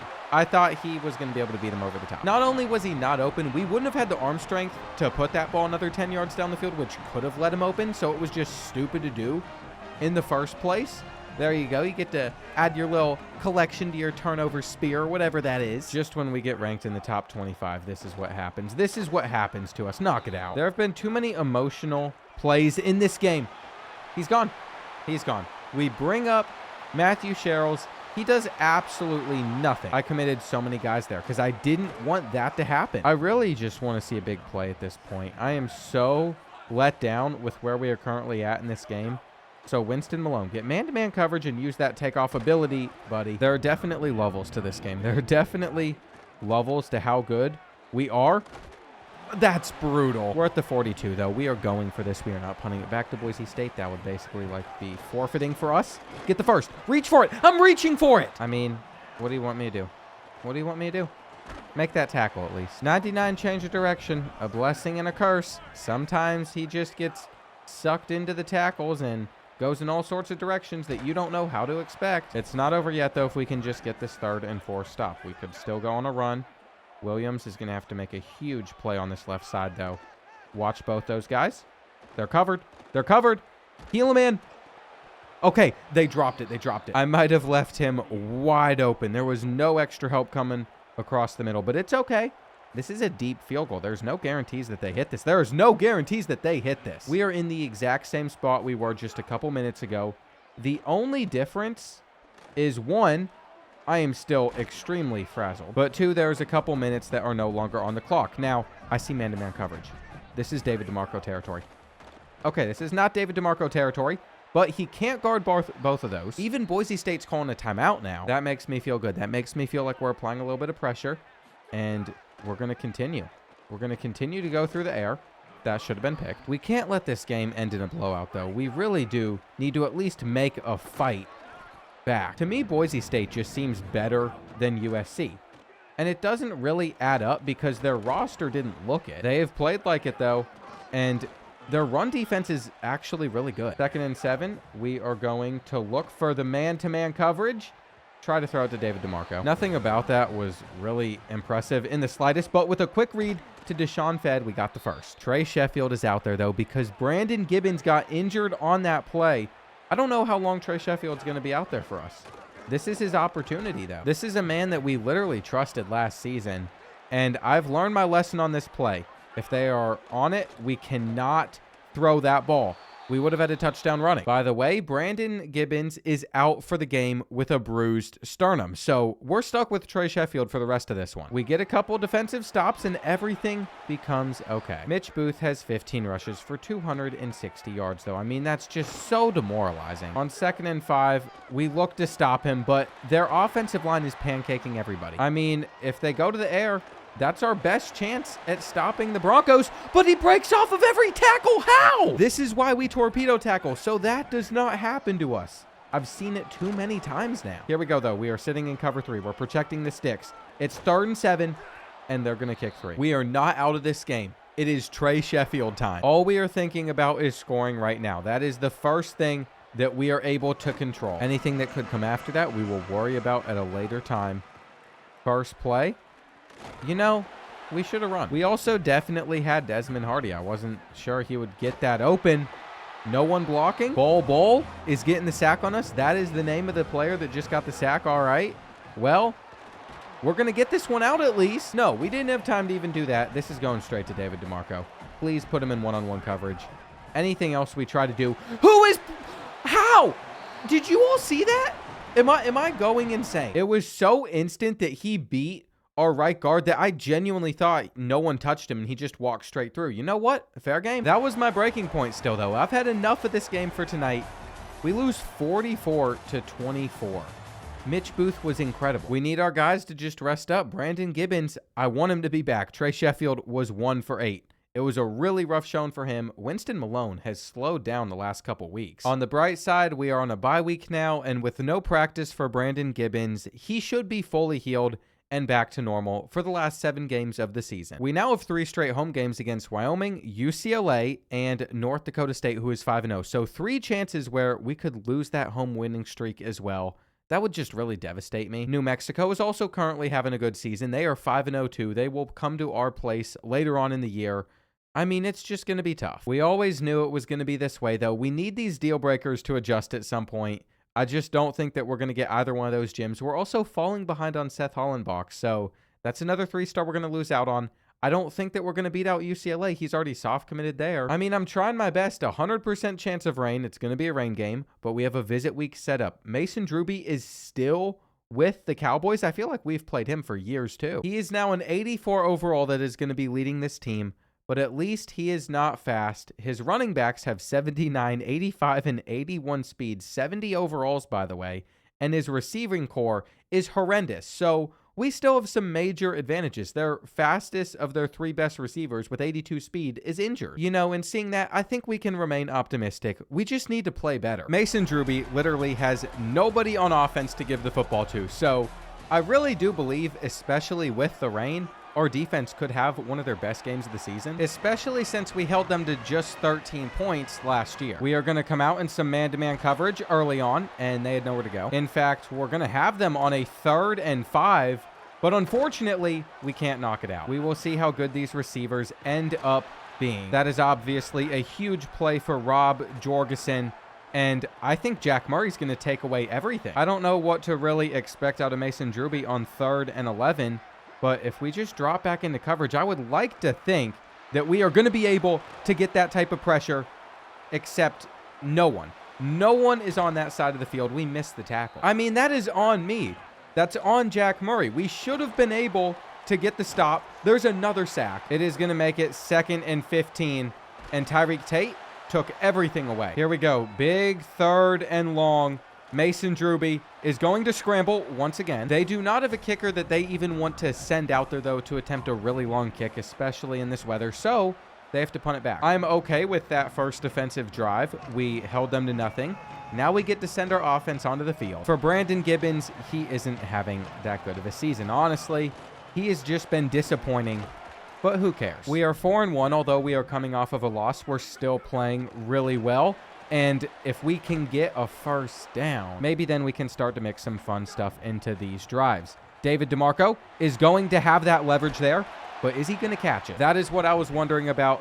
Brandon Gibbons is actually really good at placing the ball in specific situations. I appreciate that about it. We might need to get Winston Malone in the open field, though, if we want him to have a big run, and that's what he's doing right here. That is what he's doing right here. You don't know how to contain him. You don't want to have to make that one-on-one tackle because he will make you miss. The horrible pursuit of the lower overall players is a blessing. It does make offense a little bit easier on us. If they have a streak over on that left side, it could still be dangerous here, or they could have a 15-yard run. What we know, though, is for most of the games left on our schedule, we have the better roster. We legit just need to look decent. We need to make plays like this one. We need to force them into 3rd and longs, where Jack Murray could have an interception. Jack Murray's going to get that interception.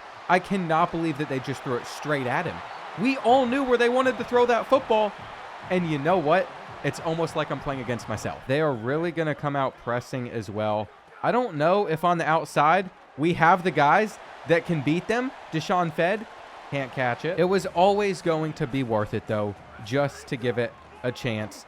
Halfback draw. Of course, the explosiveness will put us close to the marker. This is where we are going to return to just running that football straight down their throats, and it's going to lead to another touchdown. Winston Malone off to the races. We might have found something. We might have actually found something really good that is going to change our offense. Here we go, 3rd and 6. We have been sitting in cover 2 on these 3rd and 6s in this game, and it works. Little bit of a switch today. Instead of the cover 3 that we had been running, Ronnie Malik is going to get us to the 42. I am liking everything I am seeing, though, against the Cowboys. Just follow your blocker and you can do decent. You know, I am kind of interested if they would fall for the play action here. If we're able to get off a really big play, standing tall in the pocket, we had him. We just needed to throw that ball a little bit faster. On 3rd down, I mean, look at the route running. Look at the route running from Desmond Hardy. He was slipping a little bit around on the field, but it worked out for us anyway. And the run blocking is good. The run blocking is good. We are trying to end this game in the first half. I mean, that's what it's looking like. We still need to finish this drive off, though, and we got the first. That is just another one of those plays where I wanted to throw the RPO, and we'll do it here. We will do it here. Can't come down with it. I have to give my credit where it's due, though. That actually looked like a good football play right there by EA on this play. Wait for the zig route. Desmond Hardy is doing them dirty. Confidence could not be higher with this roster, and we are trying so hard to get a sack. They might have a decent drive down the field. Eventually, they make it to the 3rd and 7.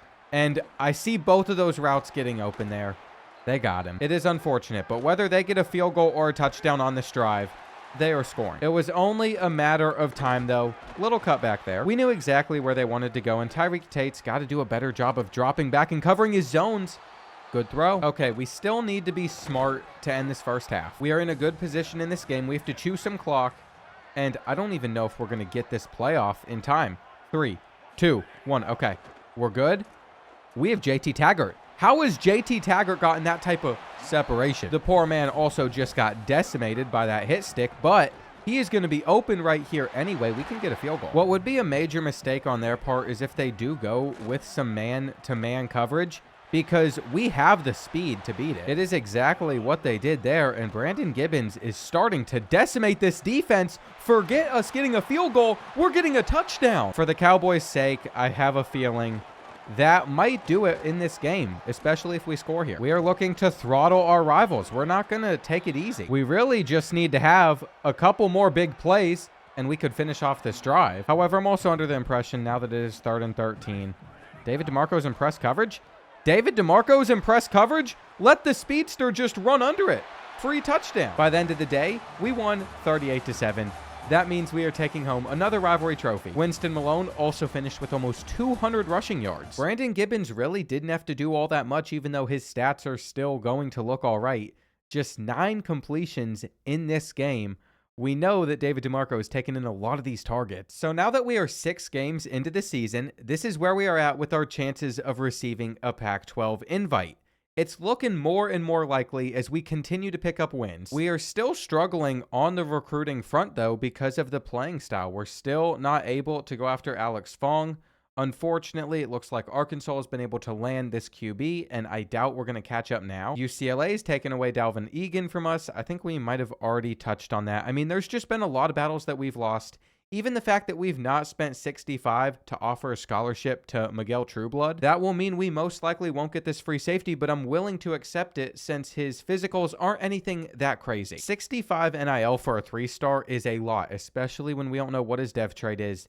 These are some of the guys that aren't really being focused on so far. We might just scout them, see what we can find. If there's a gym on here with really good accuracies, maybe we are willing to fork up that much money for him.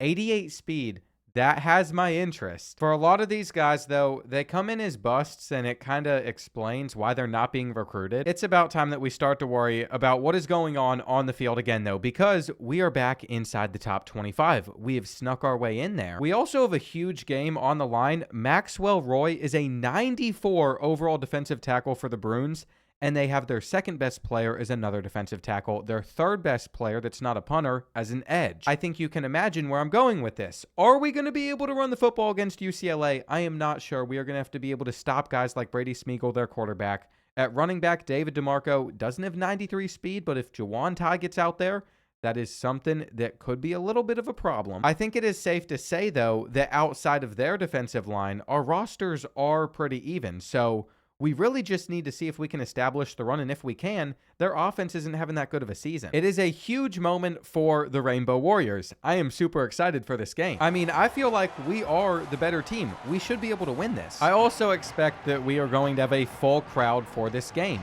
We have been building up our stadium atmosphere. Once we're able to move into a new stadium, I am sure it will increase even more, though. That is next season. Winston Malone, first play, already getting us 7. I really just hope that the stadium is actually finished by next year. There's always a chance that it's not. You never know. We are already going to find ourselves on a 3rd and 2, by the way, where we just have a few slant routes out there on the field. They're able to knock that ball out. It's frustrating. It's not the way that I would like this game to start. But you know what? Their offense isn't supposed to be that good. We might have needed to run the ball there. This just gives me the same vibes as the Boise State game. However, the main difference is UCLA's best players are on the defensive side of the ball, not on the offensive. If that's the Boise State running back, that play literally turns into a touchdown. They are going to continue to pass, though. Maybe not. This actually could turn into a run. Looks like they are motioning this kid around. And after all of that, they still decide to throw, and we still leave him open. We are a little bit outmatched compared to the Bruins, but honestly, it's not that big of a difference. Matthew Sherrills is getting caught on the defensive line, and Tyreek Tate is not fast enough to make this tackle. Thankfully, Jack Murray is. Just like that, though, David DeMarco has 42 rushing yards, and I'm sure he's about to get more. I'm sure he's about to get more. I don't think this is even going to work here, but we send in a blitz, and they're still not in. Okay, let's just stick with the strategy. Second down run. We're on it. We are going to make them make a fast decision, and they got it. We have a long game ahead of us, though. I'm not that concerned. We just need our offense to start doing something. This has been one of my favorite plays throughout this season, so I expect that it is going to work right here. Are we going to be able to run versus this line, though? That is the real question. And there it is. There is a little burst in the open field. Winston Malone has had so many huge games for us this season. I mean, you would expect for him to continue that trend. Look at that throw as well from Brandon Gibbons. We have an RPO coming on this play. Can't break off of the tackle. Then on 2nd and 8, unfortunately, they took away the drag, but Brandon Gibbons with the great movement in the pocket, and he is going to get a rushing touchdown. Those have been pretty rare. Back when we still had Micah Alejado, I mean, that is what he was best at. I did not mean to be clicked on to Cottingham there. That diving tackle just looked horrendous. I thought I was on Tyreek Tate. We're going to pinch our line. Hopefully that can help a little bit with giving up some bigger gains. But they have 9. Our pass coverage has not been any bit impressive so far. He decides to keep it. Can't force the fumble. We are going to pass commit, though. We're going to play hard flats, and they're going to have no choice but to hand this ball off. Why did we not get that? I mean, if he catches that one the way that he should have, it could have been such a huge play. Going to be a 3rd and 2. You are definitely noticing the UCLA offensive line winning these battles, but what a tackle. On 4th and 2 from the 43, I am shocked that they are punting this ball back to us. It's the best thing that could have happened there, though. Now we want to see a big run. We want to see a big run, and Winston Malone is going to get caught. This is most likely going to be a loss of 3 yards, but if he can break through the first level here, oh, it's going to be dangerous. It's going to be dangerous. We've now hit them with back-to-back major runs, and we're going to try and go to the air as they try and stop the running here. It didn't work. They have so many guys over on the right side of the field, though, that this outside zone should be money. It should be money. You know, I actually think that Winston Malone messed that one up for himself, but JT Taggart makes the snag. We are now on the 9-yard line. Can't get held to a field goal here, though. So we need this pitch to be solid, and we got the speed to get there. I am very happy with this team at the moment. Knock that ball out. We started this game a little bit slower than I would have liked on offense, but now we have them on a 2nd and 10. They are most likely just going to go to the air here. DJ Kelly could have gotten a pick, but no, Mick Russ said, I am going to get a sack first on 3rd and 16. Go ahead, try and scramble. There's no way you make it to the marker. We could have an incredible end to this first half. I feel like we really are building up a home field advantage with Hawaii, one that was not there when we got here, unfortunately. And with that new stadium, it could just be taken to another level. Another level. Talking about another level. Look at Ronnie Malik. He has done it a 2nd time. He just was able to maneuver his way through all of those dudes and gets free. There is a world where we can still get into the playoff with Hawaii. That is what my mind is immediately going to, because if we can beat UCLA, if we can beat all the other teams on our schedule to finish out this season, why wouldn't we make it there? We're number 24. I mean, so far at least, we've had a decent strength of schedule. We have a win over USC. We need them to have a good season. Boise State could still take the group of 5 spot, though, since they beat us. We need them to lose multiple games. I mean, DJ Kelly's the one guy you just don't want to test here. Any other corner on our roster, I would at least understand it, but not him. The senior makes a great play. They pinned us out at the 3. Okay, maybe this is the end of the first half. Maybe we aren't going to be able to just drive down the field and score. It all depends, though. Last time we got Winston Malone in the open field with this toss, he was able to turn it into a touchdown. And if he spins back, he almost had it. Again, though, I'm just not too upset. I would much rather the first half end than us do something stupid. And we almost threw a pick. There is still 22 seconds left. We need to be very careful that UCLA isn't able to return this and get in field goal range. Okay, they're in field goal range just like that. I was a little bit too confident with that tackle. I didn't want to give up 3 points to them, but as long as they don't get 7. In fact, it's kind of wild if they spend 7 seconds on this play. Don't make a tackle yet. Don't make a tackle yet. Hold them up. Hold them up. They're not going to get a field goal. That was so intelligent. It was a little risky if he somehow made it into the end zone, but there were so many bodies around. You have to know when to go down, and they just made a major mistake. Not going to be a jet touch pass. Oh, it is.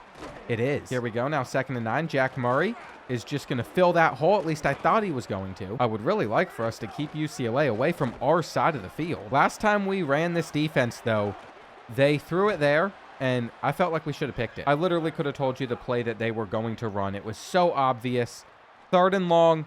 We somehow give it up. If there is one player on their offense, though, that has been cooking us, it is, ironically, Jawan Cook.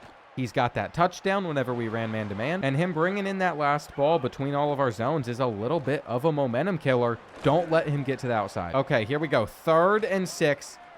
Looks like they are going to find someone short. It's been a really good drive for the Bruins, and we can't get there with Williams, but we're making the tackle. Jawan Cook is not the easiest guy to bring down in the world. I do think our tackling has improved a lot from the year before. But also, just our defensive line in general, they've prevented a lot of those breakaway runs that were causing us to miss the open field tackles that are really hard to make sometimes. Looks like we just got to wrap up here. We do. It is going to make it 4th and 3, and they tried to throw the bubble. Somehow he splits between us. You know, that just reopened the entire game for UCLA. We aren't going to be getting 2 returns against them. They are definitely feeling this momentum swing, but that's why I'm willing to air them out first play and go for a lot. Now it is 2nd and 10. If this run doesn't go well, we are held in a spot where we could get to a 3 and out. Obviously, this is very far from ideal, but we beat the press over there. Why did you place it there? That is just not where I wanted that ball. Hopefully, we can get off of the ground so they don't have all this runway to get a big return. This is not good here in the second half. We shouldn't have been so passive to end the first. We could have made it 24-7 if we just drove down the field and worked for a field goal. Dude, what am I seeing right now? I feel like I'm watching All-American, except I'm actually playing it in this game. You don't just break off of 5 tackles like that. We had him at the legs. Yeah, UCLA is tying this game up 21-21. We might as well not even send our defense out there. Whatever they are about to do to us, it is going to frustrate me hardcore. That's actually a good read. We need somebody to step up, and that somebody could be David DeMarco here. It could be David DeMarco. He's got 96 speed. He unfortunately needs a little bit more acceleration on him. Either way, that at least gives us the right momentum as we head into the 4th quarter. I just wish he turned it into a touchdown. These true freshman receivers, though, real difference makers for the team. I wish Ronnie Malik was able to get some more receiving yards. I'm not even sure if we've seen him out there for a snap because we've kind of gone away from having 4 or 5 receivers on the field this season. What a play. It is so hard for me to even get upset because UCLA has guys that should be doing stuff like that. Break off of the tackle, though. Winston Malone, what a move. It does seem like it is kind of obvious that we are going to need to do something like this instead of just an inside zone. The inside runs, they are not going to work against UCLA, but what if we went for a toss? Nope. I mean, I'm willing to give outside zone a shot. We will see how this works out for us, but we lose another 3. I mean, I can't even get on Winston Malone there. We're forced to a field goal. One thing I have kind of gone away from in this game is sending any sort of blitzes, and it could have thrown them off there. You also could argue that it did absolutely nothing. I mean, he should have caught that ball anyway, and we only sent 5. I was stuck on one of the guys that was supposed to be blitzing. A rollout designed into this play. Big hit from Bradley. That has actually got me so fired up. On 3rd and 10, watch for the deep route. Watch for the deep route. Just don't let him scramble for a first down. I mean, that is so irritating, but we didn't have a QB spy out there on the field. Now they go back to the run. It's another 8. Unfortunately, it is seeming like they might just score a touchdown. Though, hang on. There is still time for us to get that stop. There's still time for UCLA to make some mistakes. We should have been playing hard flats. It's 4th and inches. In one of the most bizarre moves possible, I thought that they fixed this, where on these 4th and shorts they'd go for it. They send out a kicker, and they'll tie it up. You know, I guess that is the right move there if he is that good, that consistent. But from that distance, I mean, you just wouldn't expect it. Well, outside zone did not work for us at the end of last drive, so now we go to inside zone. We are now going to look for Deshaun Fed here or David DeMarco. He caught that? He should have never in a million years caught that ball. And I'm just going to be honest, even though it really benefits us, we're going to be okay. They are going to have to start calling those timeouts. All we need is a first down. If we can't get this first down, though, I am going to be so upset. And I tried to get rid of the ball in time. Sometimes it's best to play it safe. to kick your field goal. What is most likely going to happen, though, is we are going to go to overtime because UCLA will be able to get down the field with a minute left and a timeout. At least we are putting them in a spot where they have to work for it. They'll also have to do things like spiking the ball. Now it is 3rd and 4. I mean, that's not going to do much for you. That's not doing much. We could literally end this game right here. Instead, they go deep. Just swat it. Just swat it. We got it. That is the second time they've tested DJ Kelly. Do you think he's sorry? He is not giving that up. That was a hard-fought win. But at the end of the day, we were able to pull through. We are protecting the home winning streak. Brandon Gibbons is not having that good of a day, though. Let's just be honest. He did not play well. Winston Malone didn't even go for over 100 rushing yards. It was mainly our special teams that won that for us, and we have moved up to number 18 in the country.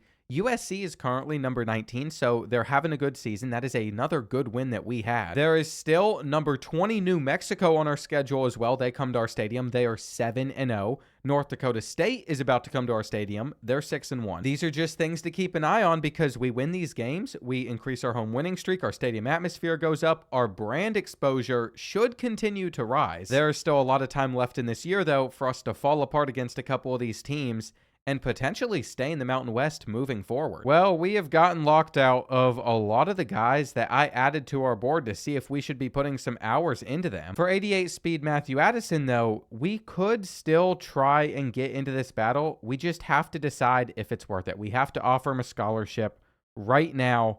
I really don't want to throw that much money at him. Here's the thing. Even though we are set to get like 700 NIL, assuming we win 75% of our conference games for next year, that's just a one-year thing. We also have nobody on this team that we are paying over 200 NIL. And someone like Tui Jackson-Mageo, he has earned it. He's been with this team for years. We don't have a quarterback that's earning over 100. So I don't feel like I can offer a 4-star quarterback a scholarship at the moment. His stats do look better than what we have in Tyler Carrizosa, a freshman quarterback that could still be our future.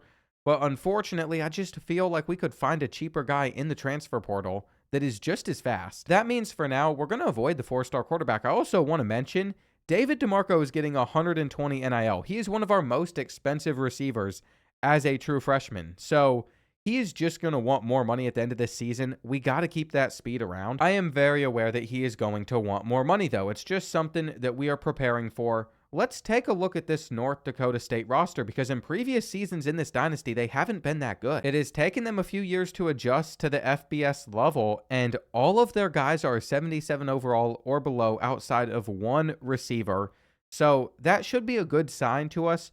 George Dzumnar, that's their quarterback, 87 speed. Well, that would be frustrating to face against, except it looks like he's only started one game. They also have Skylar Williams, who is still having a good season. I'm expecting he is the starter since he's played in 7 and they're winning. Then we have 2 81 speed running backs that are going to lead the charge. That is not something for us to fear. That all just makes me feel like we should be decently confident against North Dakota State, even though they're 6-1. I always enjoy bringing out the throwback jerseys, though we needed to get them updated before the season. Unfortunately, I wasn't able to. We've just had the same jerseys now for 4 seasons. Eventually, you got to get some new ones. It's coming, though. The stadium is coming soon. We are preparing to really get Hawaii to the next level. Maybe we even spend on upgrading our facilities at the end of this season if we have a good enough year. I'm not sure why that has not clicked in my mind, actually.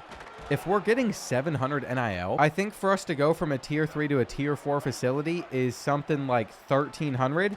We would only need 600 more. The only issue, the trade-off that we have to deal with then is it will hinder our roster for a season and how much we can actually spend on bringing guys back and recruiting. It's just something we'll have to see if it makes sense at the end of this year. For now, though, we still have plenty of time left in the season. We need to focus in on winning all of these games. Can't just talk about it. As I am sitting here just visualizing what our future could be, as I'm getting more excited, we have not been able to get North Dakota State off of the field. Now, fortunately, we know that they're probably running on 3rd down, so we ran commit up the middle. If they decided to pull out a pass there, they could have had a touchdown, but we took that gamble, and now we are getting the ball. I feel like it always suggests that we run this play to start the game, and it's a solid starter. What I really want to see, though, is if this works, because there have been a couple times where Desmond Hardy has just been completely forgotten about, and if they're in match coverage, they'll forget about him again. I really don't like that this is the run that we can audible to out of this formation. It's a horrible RPO. We have to stay consistent on the ground, though, because Winston Malone is bound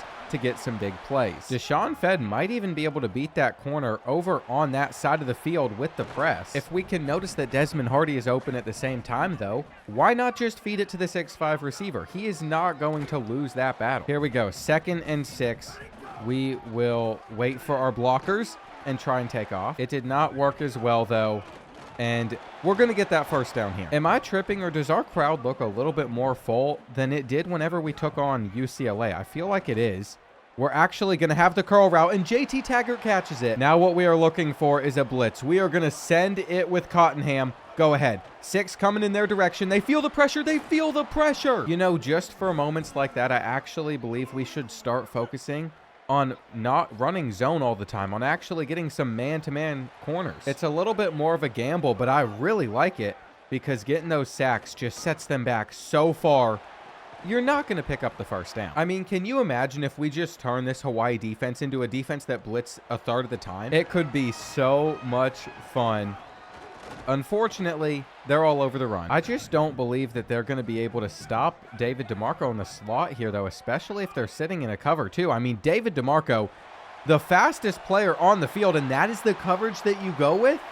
Are we just handing out free touchdowns to North Dakota State? What has happened to the team that I grew up that dominated FCS football, that I watched just dominate against so many teams? Are we struggling to adapt to FBS, or is Hawaii just that good? If we gotten Hawaii to that point, I mean, we can't just sit here and say that this game is over, but if they decide to run into this front, they're going to have a really hard time doing so. It's going to be 3rd down. We are just going to have to take away the middle with Cottenham and throw that ball. Throw that football. I know once we get on the road, things always look a little bit differently, but our home field advantage has been sweet. It really has. I also think teams are just doing dumb things against us. Like Desmond Hardy has also been known for being able to beat the press. He's 6'5". He should be able to catch this ball. Brandon Gibbons is nothing special, but he can at least put it where he needs to. North Dakota State is also really good at stopping the run, but when it comes to the pass, not so much. David DeMarco is able to route up another one of these defensive backs into the outside. I mean, Winston Malone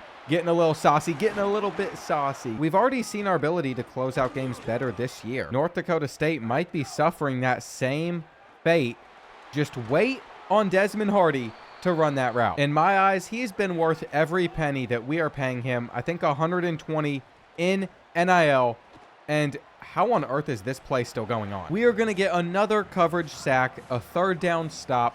North Dakota State is going to finish this first half with no points, and we're still going to try and score one more time just because we can. I mean, why not? Why not? The sooner that we can end this game, the easier that it is on me.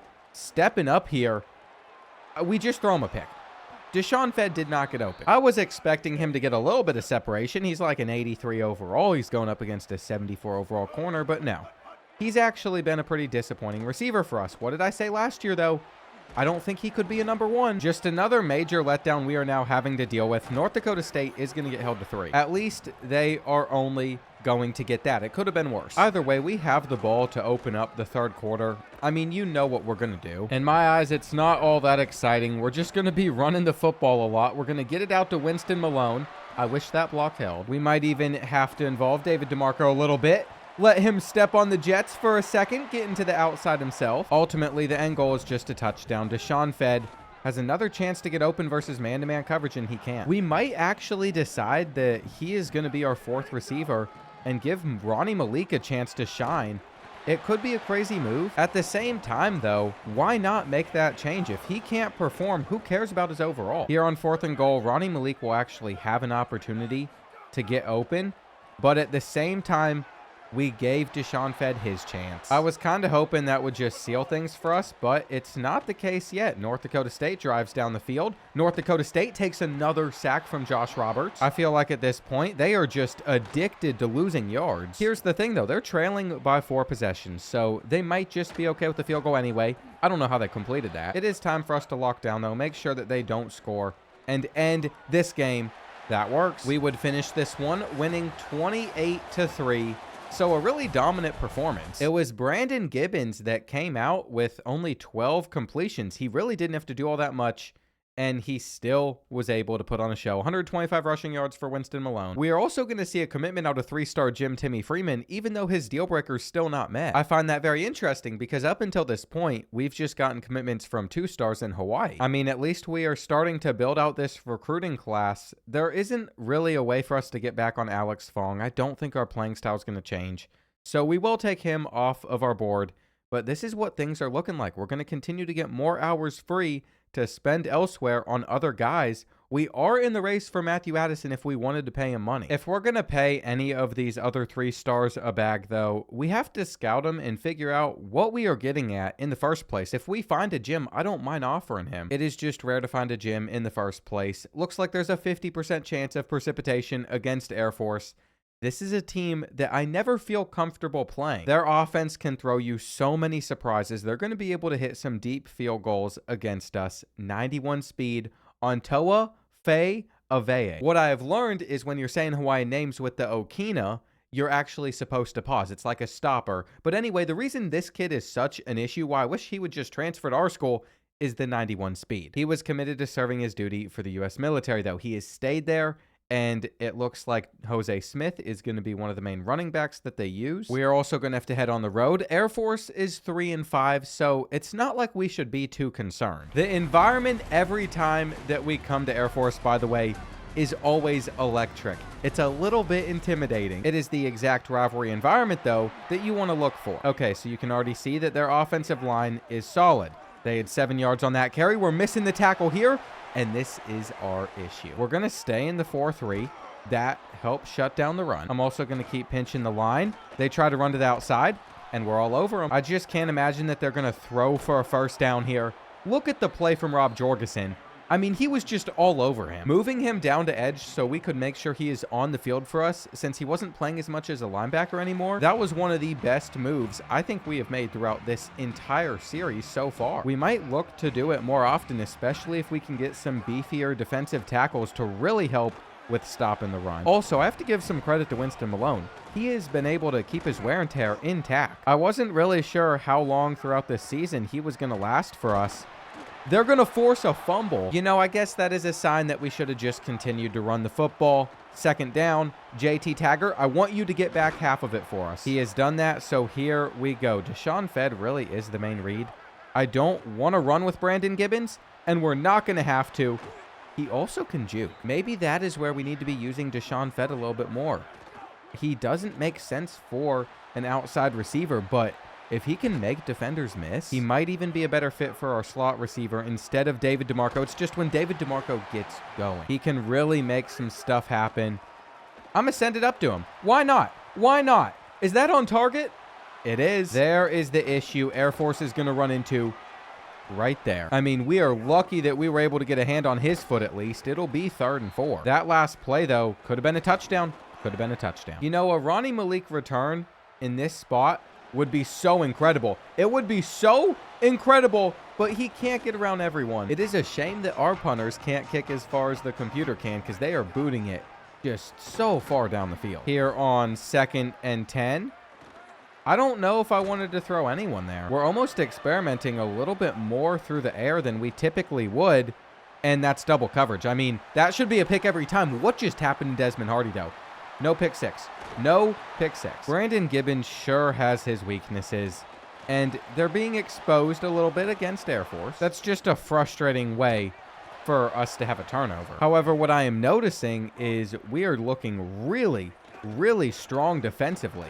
I don't know if they can move the ball. I mean, we're just going to pack it in here. I don't think they have receivers that can beat us over the top on 3rd and 12. I guess they could kick. That was something I should have considered there, knowing they have an 87 overall kicker. I think it's about to be 7-3. This is just a very long kick to make. You know, we have tried to pass for a little longer than we should have. I am fully content with us just running the ball here. We're going to run the ball. Winston Malone is going to get us the first. He also might just get every single look on this drive until we get on to like a 3rd and 12. I see no reason to not let Winston Malone get loose because that's it. He got every touch on the drive, and it worked out successfully. We kind of have the formula for shutting down Air Force as well. Since they have such a one-dimensional offense, once you are shutting down the run against them, I mean, they're just not going to be able to do much. They're not. I mean, after the play, he almost made something. But it took his entire pocket collapsing and our coverage finally just not holding up any longer. There it is. There it is. Ronnie Malik has done it for a third time. He is 100% going to be the best returner in the country. I mean, I'm not even kidding. What our defense is doing against Air Force has kind of felt like bullying. That was the first time that I actually got a little bit concerned again, but we'll shut them down. If they are not able to score on this drive, I am very content with saying this one's over. With saying that they just don't stand that much of a chance against us. But here we go. They're starting to cook. Read option as well. That's where things get dangerous. That is where things get dangerous. I think they are finally adapting to us just running a cover 3 look the entire time. Now the question becomes, are they able to stop us? Because if they're still not able to stop us, then it doesn't really matter. Not sure what the flag was here. I guess there was a little bit of holding with that play that is never working. We gotta stop calling it. We might be setting up to give them the football back one more time before the end of this first half as well, which is why we needed this run. Winston Malone basically just said, I am going to destroy you. I'm gonna get a free 25 yards. And right before this play, I don't like it. I don't like anything that I just saw there. Let's throw this up to our 6'5" receiver. Go up for that ball. Go up for that ball. David DeMarco's getting a touchdown here, and we're going to go up 28-10. That last sack just really upset me. That's the wrong button. Crazy enough, though, it still worked out for us. Now they bring a little bit of heat, and he's open. I knew that Deshaun Fed was going to stay open. Look at that dive in. It's just another game where we head into the third quarter in complete control of this one. You know that we're going to have a good drive down the field. The only fear I have is Air Force will stop us on this 3rd and 4, but they didn't. We just got to continue to keep it simple. Time and time again. Time and time again. Winston Malone proves why he's the best running back in the country. Now, you could argue that he's playing in a bot lobby, that he's playing on some easier servers, but I don't care. I don't care. He's still having a really good season for us. There's no way they got that first down. I think from there you knew that this one was just going to be over. Lots of scoring to end the game, especially in the 4th quarter. A huge win. Winston Malone finished with 255 rushing yards. Yeah, he had himself a day against Air Force. So did Brandon Gibbons once again. We have so many carries going to Winston Malone, but when it's only 15, we don't even need to bring in another running back. I think that has really summarized why he's been able to have the success that he has had so far. He still has another few games to make those stats look even better. Maybe he will be in the Heisman Trophy race, but you can just see he started getting 24, 28, 20 carries per game, and we have been slowly slowing him down so we're not just beating his body up. I mean, it just doesn't surprise me. His name is up there in the running alongside a couple of receivers. He has put himself in the conversation. We are also still setting up to be a college football playoff team. At the moment, in this new playoff poll, we're ranked number 17 in the country. One of the biggest surprises I think I have seen, though, is UNLV is 0-8.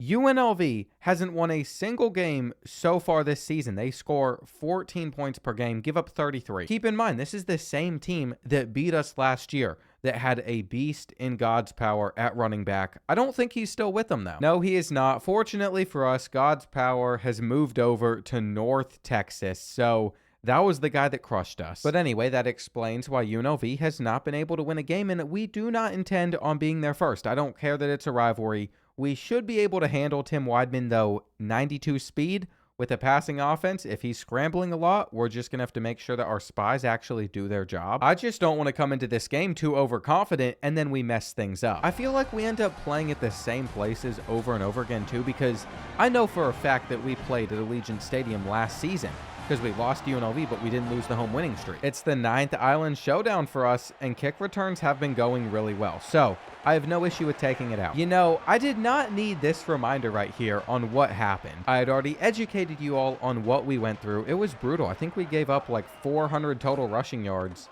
350 to God's power. Certainly not a pleasant experience. 2nd and 11. Hopefully, we can get Winston Malone actually getting a little bit more. I mean, with him being in the Heisman race, we're going to have to feed him. It was never in my idea that a running back would be the player from Hawaii that could win the Heisman Trophy. It really could be, though. I also am just hoping that he gets drafted because of the type of season that he's had. He's only an 83 overall. It'll be a good test on whether or not the game is willing to factor in the stats that you put out there on the field. Here on 2nd and 8, I guess we are going to go back to the air. David DeMarco will make the catch. Our offense, though, has been so simple, so basic throughout most of this season. We haven't really reinvented the wheel or done anything that fun with this team. I mean, I'd like to go to the air a lot more. It just doesn't make sense. We throw so many interceptions. We actually need to check on how many turnovers we have throughout the year. Keeping it under 20 is still the goal. We cannot be throwing 20 interceptions or even fumbles. Fumbles will count for turnovers as well. As I'm saying that, I stare him in the eyes and we throw it straight to him. I don't know why I believe that we could get it above his head. But that's a horrible decision, not from me, but from that man right there, Brandon Gibbons. Let's put all the blame on him. We also would have a flag before they even snap the ball. So our worst start yet. You know, this is just looking horrible. We always have a game or two that we slip up like this where we just don't play well. We still have plenty of time to lock in, though, and then get those stops. You never know who it's going to be making plays like that. It was Rob Jorgensen on that one. However, on 3rd and 9, we are going to make sure there's a QB spy out there because I don't want to give up the scramble for a first down, and we can pick it. Why don't we get those? Do you know how many times I have watched the computer with these defensive tackles that don't even have hands catch the ball and return it for a pick six? We have never had one. When is it going to be our turn, EA? When am I going to get the opportunity to get the free, easy touchdown? Because that's what I'm waiting for. Winston Malone could still do something special here. Ultimately, though, we're just going to have to work it down the field slowly and try and find our success. It's what we did last time until Brandon Gibbons decided to throw it away. It kind of reiterates exactly why I don't throw the ball that much, because when we do, well, mistakes are bound to happen. UNLV with the solid defense there. They make it 3rd and 11, and that's cover 3. It's cover 3. Is that ball going to get there fast enough, though? What a catch from David DeMarco. I am actually so impressed that that just worked for us. The drive stays alive. The drive stays alive. And look who is still on his feet. That puts Winston Malone at 52 rushing yards in the first quarter. So he's having himself a day. He is also getting a little bit beat up. He's already had so many touches, and he'll continue to get more. What are we going to be able to do with this 3rd and 11? I guess nothing. I do feel like this new playbook, although we have been very effective on the ground. Oh, we're going to miss this kick. We're going to miss this kick, but there's a flag. That is such a bailout. We don't deserve this. It's a bug that has been in this game for 3 years now. Roughing the kickers happen far too frequently, but EA cannot figure out how to prevent it from happening as often as they do. It's just one of those things I genuinely do not understand, because they'll patch it for a month or two, and then they'll somehow break it again. What is happening? Oh, well, 3rd down. We're going to put JT Taggart on a drag, and he is nowhere near open. But David DeMarco, you know, the true freshman, we can lean on him. That will work for us, and let's run some man-to-man. Genuinely, let's sit in it for a possession and see what happens. I think they're going to go to the air here. We're guarding this side of the field. That corner route's not open. Don't you dare throw it. Don't you dare throw it. Mahoney is going to get the first pick 6 of his career. I'm liking man-to-man coverage. How long can we get it to work for us, though? That is what I'm wondering, and I mean, that sack was just beautiful, but here comes the run. Here comes the run. We trip him up, but they get a touchdown. It's always a UNLV running back that just does something. Us, I pass committed, so it was on us there. But literally 20 seconds ago, it felt like we were just going to put this game away. We were going to get another stop. We were going to get it back before the end of the first half. That is a major hit to us. What you don't want to do is let teams linger. I think we've done a really good job of avoiding that. We've been very good when it comes to just taking care of business against these schools that aren't as talented, but it's a horrible throw from Brandon Gibbons. He threw it behind him. He didn't even try to pass lead. He threw it 5 yards behind him. Now UNLV hits us with play action. And can we get it back? Can we get it back? This is just frustrating. This is against an 0-8 team. I could have told you it was going to go like this, though. I will stay in man-to-man coverage.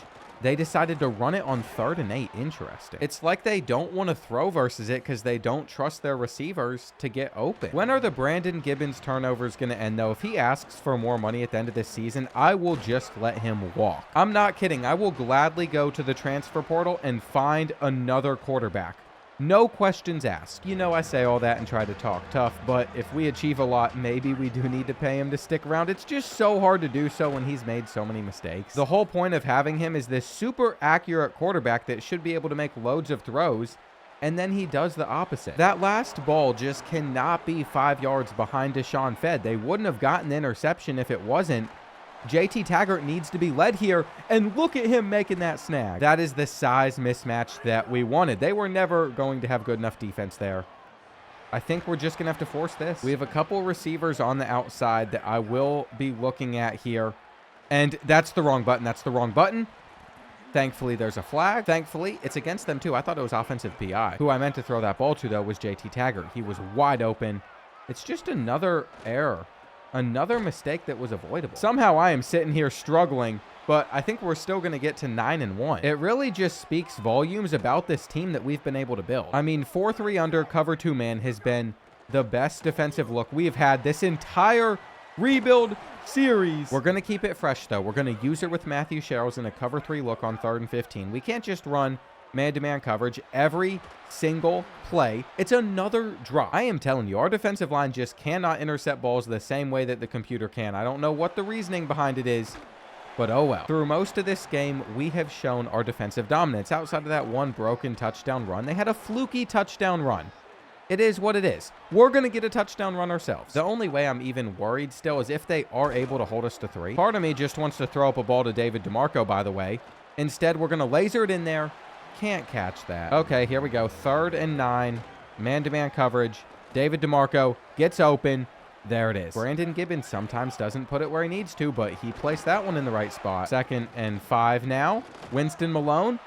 Can't get much. However, there's been a read that we have looked for multiple times throughout the season. Actually, so many different times. And it's going to be there. It's going to be there. David DeMarco, one-on-one coverage. Take the touchdown, young man. For poor UNLV's sake, as we have them on a 3rd and 17. I mean, what do you want them to do? It took us a little bit longer to get going in this one, but we have seen what we knew all along. This is not a good Rebels team. As we get into the 4th quarter, we are going to try and feed David DeMarco again on a 3rd and 6. He won't get the touchdown. It's almost best case scenario, though, because he has set up Winston Malone to get the touchdown for his Heisman race. However, it is now 3rd and goal. He is down -5 speed due to wear and tear. The wear and tear has started to pick up in this game, and what a smart decision by him to bust that on the outside. There are just times in life where you don't need to do it on the inside, and we are going to win this one 42-10. The 9th Island Showdown goes to Hawaii. I cannot wait to see another good stat line out of him. It is the 32 rushing attempts that's a little bit more alarming. As you can see, New Mexico is back ranked inside the top 25, even after their loss last week. Both of us are 9-1. If we are able to win this conference game, we are going to finish with more than 75% conference wins. We'll be in the conference championship. It'll be a huge moment for us. We are also still trying to climb up in the polls. We've kind of been very stagnant around this 17 position, but that is just part of it. Winston Malone is still making his push for Heisman. I can't believe that Fink is the leader at the moment just due to what some of his stats are at receiver. This UAB guy's got over 1,000 yards, 15 touchdowns. I think on the health side, though, this is really concerning for Winston Malone. Fortunately for us, with no practice, most of that wear and tear damage should be healed. We just have a huge game on deck against New Mexico. They got a couple 82 overall guys on offense. That could be a slight issue at quarterback. Caleb Garnett is still there. We have faced Caleb Garnett every single year of his career. I'm sure he'll be here as a senior too. I mean, if we're just being real, if there's one team in the Mountain West that scares me the most, it is New Mexico, and there's a reason they're having a good season. Before we get into that game against them, though, we have to return back to the wheel, because now that we're 10 games into the season, 9 wins has gotten us 9 chances at getting to the Pac-12 conference next year, to getting that conference invite. There are still opportunities, depending on how we do at the end of the year, to get a Big 10 invite on the wheel, to get a Big 12 invite on the wheel. I just think that is something that is important for us to note. If we were to still end up in the Mountain West after the season that we have had due to a couple of losses, if that's what it lands on, lots of frustration coming out. There is no way to guarantee that that doesn't happen either, because we already lost to Boise State. We'll see how it all goes. First carry of the game, we're all over. We might start in zone coverage, but we will fastly transition to man-to-man, especially on 3rd and 3. This is a spot where, with Rob Jorgensen in a quarterback spy, I feel like we should be able to lock down. I mean, everything is taken away, and they have to punt. We can only run that type of coverage against other teams inside the Mountain West right now because we are so much better than them. Against a bigger school, I mean, that would just look really ugly. Another return. Ronnie Malik, one guy to beat, and Ronnie Malik does it. Ronnie Malik is the greatest player in Hawaiian football history at kick returns. I mean, what a year he is having. However, we can't stay in cover 2 man if they're going to carve us apart like that. We might find some success by pressing, though. I think that we have fast enough defensive backs on the outside. I mean, this is where Caleb Garnett could come alive. There's just a lot of bodies around. I didn't think Hudson Higgins was going to be able to get much there. Trying to send in a low blitz. We are not able to trip him up. It's all good, though. We're going to send 6 again. Just got to make this tackle. Just got to make this tackle. It is starting to seem like New Mexico is going to be able to respond. This is what I want, though. I want the man-to-man coverage here. And Caleb Garnett has a bunch of grass in front of him. We have this long home winning streak going on that we do not want to snap. Ronnie Malik will not get another touchdown. It is the first time that our offense is getting onto the field today, though. It's always nice when you've already scored 7 before they've had to do anything, because now we get to come out and we get to have a huge run. We get to have a huge run. Winston Malone can't get caught. Winston Malone cannot get caught. I mean, that is back-to-back. Just massive plays. I don't know what we were doing in preparation for this game, but we need to do it more often. Caleb Garnett sees the chance to run. He is definitely handling our press man-to-man coverage a lot better than most other teams. We have to be willing to adapt, though. We have to be willing to switch it up, and unfortunately, they found him. I'm not sure how that was even possible, because we should have been covering, but we're going to pick up the ball on the ground. We never recover fumbles. Ever. Just switching up the defenses, more man-to-man coverage, more blitzes, and it is benefiting us so well. Should we go for a big play here? No, I think we got to keep things simple, take our few. It is still considered early on in this one, and the cutback is going to lead to 8. I mean, if we're being real, Winston Malone should score a touchdown off of this. Everybody's brought inside. We pitch it to the outside, and he is faster. He is faster. He might win the Heisman Trophy. I mean, his stats are not going to look anything like Ashton Genty's whenever he wasn't able to win it, but there's not another Travis Hunter. The competition is just so weak, so it only increases his odds. Here we go, 3rd and 12, just a quick throw to the outside. They're not going to get the first. It sets up another return for Ronnie Malik as well. We are going to take this one to the right side of the field, I think. Or maybe we just get explosive here. Maybe we just get explosive here. That was a touchdown if he did not get caught tiptoeing down the sideline. I really don't like all the formations in this playbook that make our guys move around before we snap the ball. But Winston Malone is going to do it again. What is this game? This is the greatest game we have ever played with Hawaii. It's so funny because before I had dinner, I think we just came off of a win against UNLV where we struggled a little bit. I'm like 90% sure that was the game that I just played right before this. We got to make that tackle. We still won it like 42-10 though, right? Anyway, I had this protein brownie.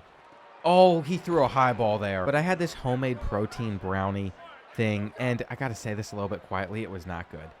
Most protein stuff is really hard to nail. It wasn't that great. I think with ice cream, it would have elevated it. Had some steak, though, as well. Some broccoli. Just some good eats. And I'm fired up. I think we're going to play the best football that we have the entire time. On 1st and goal, you're not going to run it on us. I think that is more obvious than ever.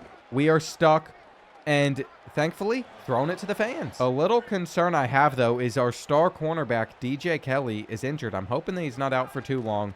We have a quarterback spy, so you can't just get an easy touchdown. We knocked it out. Man, this is a rough first half for New Mexico. There is not a seat that is open in this stadium. Just take a moment to admire that, because we have turned around Hawaii football. When we got here, we didn't really have much of a home field advantage at all. The only home field advantage that we had was the opposing team had to travel a ridiculous amount of hours to get here. That type of travel is no joke either. Definitely can help us on 2nd and 12. Just a run to the outside. Just a run to the outside. I wish we could make him miss. What's funny, though, is Winston Malone throughout his career has never been very good at making somebody miss one-on-one. He has always more so just been about getting consistent yards for us. We'll take an easy throw. What are we going to do with a 1.5 minutes left, though? We need to get a touchdown. We get a touchdown. The second half is almost obsolete. I mean, we are going to beat New Mexico if so. I would just prefer to end the game sooner rather than later. And that's a tough pass. David DeMarco is the target here. Looks like they're going to cover it, though. They knew exactly where I wanted to go, and I was staring him down. It's actually so nice that our team is as good as it is this season, because I would argue this has been my worst year for just bonehead, awful interception reads. It has to be the worst season. There are at least 3 I can think of off of the top of my mind automatically where there was no chance that guy was going to be open. It is what it is, though. How do you not get better when you play this year after year? Well, I will tell you something. I don't want to get better. I love exactly where my skill level is versus the computer right now, because it leads to me actually having fun playing this game. By the time the college football series returned, I could have just run up the score on 14 with the worst sliders possible, and it just wasn't enjoyable. I feel like I found a lot better of a balance with the new series, and so there really is no incentive for me to want to even focus on getting better. I think it's the perfect middle ground. That's a perfect first half. Now, if I did anything competitive or if I did an online Dynasty, that's a little bit different. Then I'm going to have to actually lock in. Content-wise, though, I'm not sure it's even possible to really do a good online Dynasty.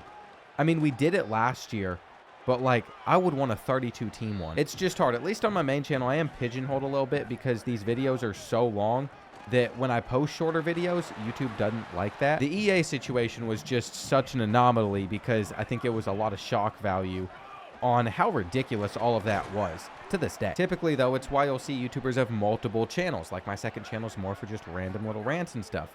You'll see people post different games on different channels because the algorithm will punish you if you do any different. The large majority of you all click on my videos for college, but there are definitely parts of me that want to branch out the longer I've been doing this. We'll just see if I ever get to that. It will have to happen at some point, especially this year. This year was a big wake up with what EA did. I still have a lot of fun playing these games, but if they were to go downhill, I don't want to only play this still. Now, on the bright side, because modders are able to do stuff with this game, this has such a high ceiling. All of the mods that I am seeing already got me pumped up. There is so much more fun stuff I'm going to be able to do that I had no control over in previous titles because we just didn't have that much control. Anyway, New Mexico is going to somehow bounce off of that run, and you know what? You can have it. I'm in a good mood. You can have it. It does mean this game is not over. We still have a few minutes left in the third quarter. I'd love another big run from Winston Malone. Anything he is able to do from this moment just elevates his chance of winning the Heisman Trophy. It does seem like there's been a little bit of a turn, though. New Mexico looks a lot better, and we need you to pick him up so I can set my feet. All right, just like that, the Lobos have an opportunity here to get it within a possession. We have got to lock in on defense. The tides can change so fast. This is going to be a run. It was going to be a run the entire time, but I thought one of the other guys was going to cut off the angle. I kid you not, the AI movement is so much better than it was in previous games. That is something that has made playing against the computer even more enjoyable, because you used to be able to predict where they were going to go. You could slow them down, you could make them run into other players, and eventually they would get tackled. It made it really easy to stop the run. Not this year. What we are looking at on a 2nd and 6 is not a jet touch pass. Caleb Garnett kept it. I do want to send a blitz in, though. That's the move that we're making, and he's going to get to the outer edge, and Josh Roberts can't get hands on him either. If you are wondering why I am sick of this man, it should start to make some sense. Let's just keep in mind, by the way, there is still a quarter left of football.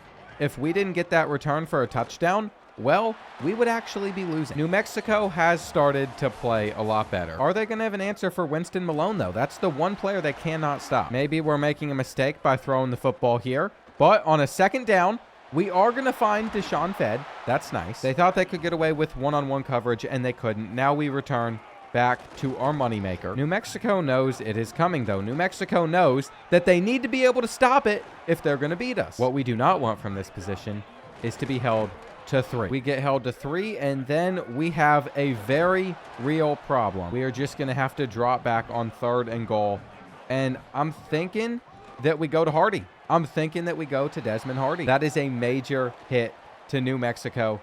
I see what route they want to throw.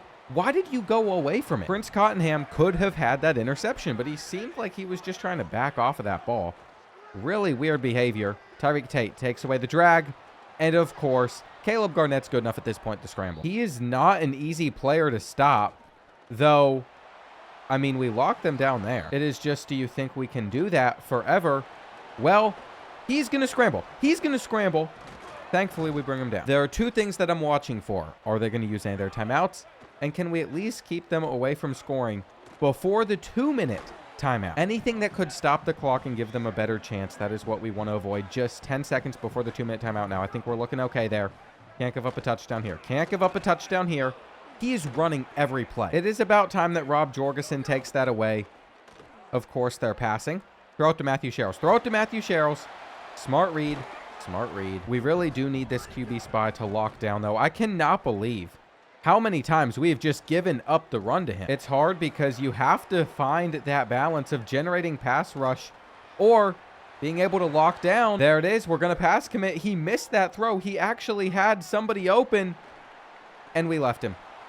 We left him. I thought he was going to go back to the corner. It's okay. Never mind. It's not okay. They're going for the onside kick. We didn't pick it up. Okay. We still got it. That is ridiculous. That is ridiculous. I figured with their 3 timeouts, they might just kick it back to us, but they should go for the onside kick at this point. And you know what? We're going to be fine. Apparently, we just got a first down. One more will end it. I think that we are going to be able to do that, though. And let's get a little extra stat padding for the Heisman Trophy. What Winston Malone has done in the last 2-3 weeks has been nothing short of spectacular. He really might win the Heisman Trophy. I mean, who else is it going to go to? It is no surprise he has now set the Hawaii career rushing yards record. The nation is on notice too because he's winning National Offensive Player of the Week. However, he has not passed up Taewon Fink for that first place projection. It's going to be extremely tight as we get to the end of this year. At least we have locked ourselves into the Mountain West Conference Championship. We have been able to achieve another goal. There is no world where athletic director is not going to be happy with us winning 75% of our conference games this season, have fewer than 20 turnovers on offense, though. That is something that we might not do still. We have 12. That is like 1 a game. It's really not as bad as I thought it was. I just know that I'm due for a really ugly pick every so often. We have also reached the point on Matthew Addison where he is about to commit to Kansas State because I just wasn't willing to offer him a scholarship. We're going to have to look at some other guys in the transfer portal, though we might just be sticking with our guys. It's not that I'm against Brandon Gibbons. I just believe we might be able to find a little bit better than him. The facilities is still the biggest thing, though. As you can see, we need 1,350 NIL or Dynasty points, whatever you want to call it, money to upgrade to that facility. And if we get there, we have a 10% progression bonus. That would just be such a major deal for us. Let's end the season with 1 more win. This is what we need. We'll be 11-1. We'll have 11 chances at minimum of spinning the Pac-12 for a conference invite next year. It's not like the Pac-12 is even that big of a step up versus the Mountain West, but there is a difference. You have Oregon State. You have Washington State. I've noticed Fresno State has been ranked inside the top 25 this year. They had 2 losses at one point. They're also a rival of ours. Then you have Boise State in there, who was able to beat us. It would just make sense to me that their conference prestige is a little bit higher. We could get some more money, which would help us sign some better players. And we can't be giving up that 3rd and 4. We didn't even take a look at Nevada's roster either to scout them. That might have been a little bit of a mistake. We are going in blind. We don't know what we're up against here. And man-to-man coverage, looking solid until they're able to run. I'm not sure we even played the Wolfpack last season. If we did, it was a very forgettable game. We should have had a pick 6 there. That's just the truth of the matter. And instead, they have a read option at the 1. Tremaine Carew having no trouble. Neither is their running back to finish that off. It does seem like we might be on the outside of a playoff berth, by the way. Assuming we win this game and we win the Mountain West, Boise State is still ranked ahead of us. They've not lost a game this season. They automatically get the group of 6 spot. Then we would need to be inside the top 12, but I just don't think that's happening. We really do need to focus on beating Nevada first, though, anyway. Before we could even complain about that, we got to just try and get the first. Maybe it wasn't good coverage on their part, but it sure felt like it. Please don't get over to this ball. Okay, that can take a good bounce. We are going to blitz. We are going to predict that they throw this. Sure enough, we knew exactly what was coming. It is the 2nd time that we haven't gotten an interception out of it, though. It just means later on in this game, we will get those turnovers. As our tackling's gotten better, too, those diving tackles really do look pretty well for us. What are we doing? What are we doing? What are these angles? What are these angles? DJ Kelly, you better catch him. I got clicked off of Matthew Sherrills, and I might have brought him a little bit too low. It's another read option. We have come out flat to this game, and it has been a while since we have looked like the worst team off the start. I have to give Nevada their credit, though. Right now, they look like they are hungry. They look like they are going to fight to still be bowl eligible this season. And Thankfully, we get the sack. What is crazy is even though Tui Jackson-Mageo is an 87 overall, our highest paid player and highest overall, I think that's his first sack of the season. He has not been generating the pressure that he did in previous years. I guess he got his bag. We better just come out and start performing a little bit better on offense. I think they might have a couple really good defensive linemen if they're stopping the run like this, which is why we're going to step up in the pocket. We're going to find Deshaun Fed. Then with a new set of downs, what do you think we're going to do? We are running it. We are going straight back to Winston Malone. This kid is not in the Heisman running for nothing. He can put in work. 2nd and 5. They stick with the bubble, but that's okay. I'm trying to cut it back. We should still be able to convert here. He's done a really good job off of this wheel route, and he's open again. He is open once again. He fumbled? Nope, nope, nope. That play was over. Let's just go ahead and challenge it automatically. I'm not even worried. He was down. He was down. Knee on the ground, ball comes out. I was about to say, that was such a delayed pop out of the ball. There's just no way he wasn't down. If there's one thing EA loves to do, though, it is hit you with stuff like that. And if we did not challenge the play, well, they would have the ball right now. That might go down as our worst first quarter this entire season. I can't remember what happened against Boise State early on. Really, though, it was just one drive that we couldn't finish, and we're looking to score here. It feels like it seems worse than it actually is. We're going to find David DeMarco, or it's Ronnie Malik, actually. I was not expecting that. There's a catch for our goated returner. Now, Winston Malone gets a save. This is one of those games that you just cannot lose, though. Like, genuinely. Cannot lose. We have done so much to build up Hawaii that this would put us outside the top 25. It would lower our championship contender a ton, so less players would want to come here. We probably get less money at the end of the year. We need a touchdown. We need a touchdown, and it's a good route from Deshaun Fed. Here on 1st and 10, they go backwards, trying to go forward. It's not going to work, though. We're warmed up a little bit more. We'll continue to bring down Prince Cottenham just in case they tried to do something to that side of the field. I'll tell you right now, they are stressing me out with some of these runs, though. And there they have it. Another first down for the Wolfpack. Just get out there and make the tackle. Why are we struggling to tackle so much, and why are they so fast? Jermaine Judge just hit us for a huge play. Be patient. Be patient. That was really close to being something there. 2nd and 7. We are going to look down the field. We are going to look down the field. And it's just going bad. It's just going bad. That ball was not placed where it needed to be. Get the sack. Get the sack. Okay, wrap up. It's 2nd and 7. We're sitting in the 4-3 under, by the way. We've been sitting in this formation for weeks. It has done us wonders. They're the first team to really expose it. What's good, though, is I think we can stop them out of this double stack formation. They either want to throw it out wide, where I was pressing and pass committed, so we would play it. I don't understand how to stop it. I genuinely do not understand how to stop it. In previous games, you're definitely stopping it off of that. We need this ball back before the end of the first half. That's what's on my mind at the moment. Is he going to run? No, you're not. Tyreek Tate says, give me that hit. We've also decided to call a timeout. Again, I want this ball back, and there we go. It is a major deal that we've been able to hold them to 3. We have an opportunity to get it back within 6. It's not like they really have this huge home field advantage either. The Stadium Pulse is not throwing our guys off, but that will. We are seeing ghost at the moment. Brandon Gibbons is seeing ghosts. We beat the press. Go ahead, make that snag. Okay, if this is man-to-man coverage, there is no world where David DeMarco is being kept up with. There's no world. It's underthrown. It's underthrown. Okay. Okay. We have to live with a horrendous first half. We have to live with a horrendous first half. We should have known with 87 throw power that ball wasn't getting there. We probably needed to throw it half a second sooner. We took away the other hitch, and they went to that one. The worst part is I'm sure somebody else was open on that play. I am almost positive because I was just so focused on staring him down. Pickett, yes, Wiley, jump over him. Pick six, go, no. Okay, give us one shot at the end zone. Just one shot right here. We're going to look at the seam. I'm not going to throw a pick if that's taken away.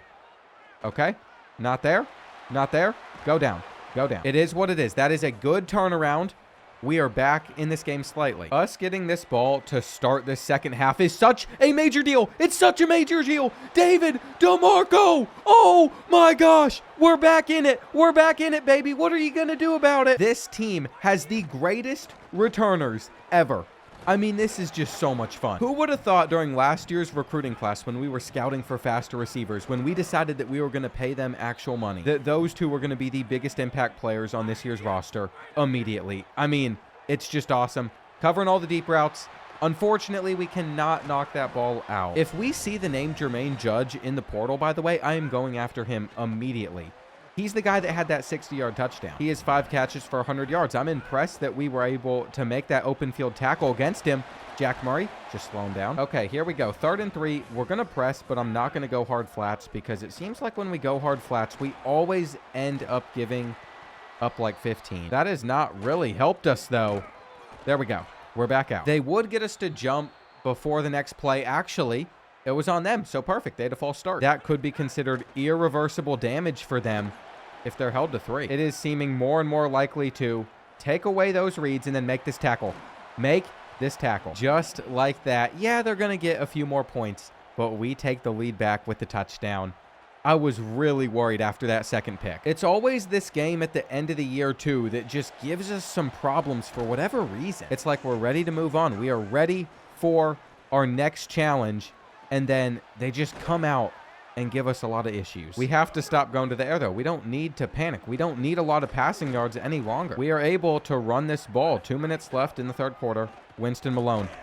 You got to cut that better. A little bit disappointing on 2nd and 11. We're going to take our quick zig. JT Taggart turns upfield. There is an option to go for a quarterback run on 3rd and 3. They got 3 or 4 guys on the line. I mean, it just seemed like a free first down, but it's a fumble. I was trying to slide. We're lucky. We are so lucky right now. We should not have this ball.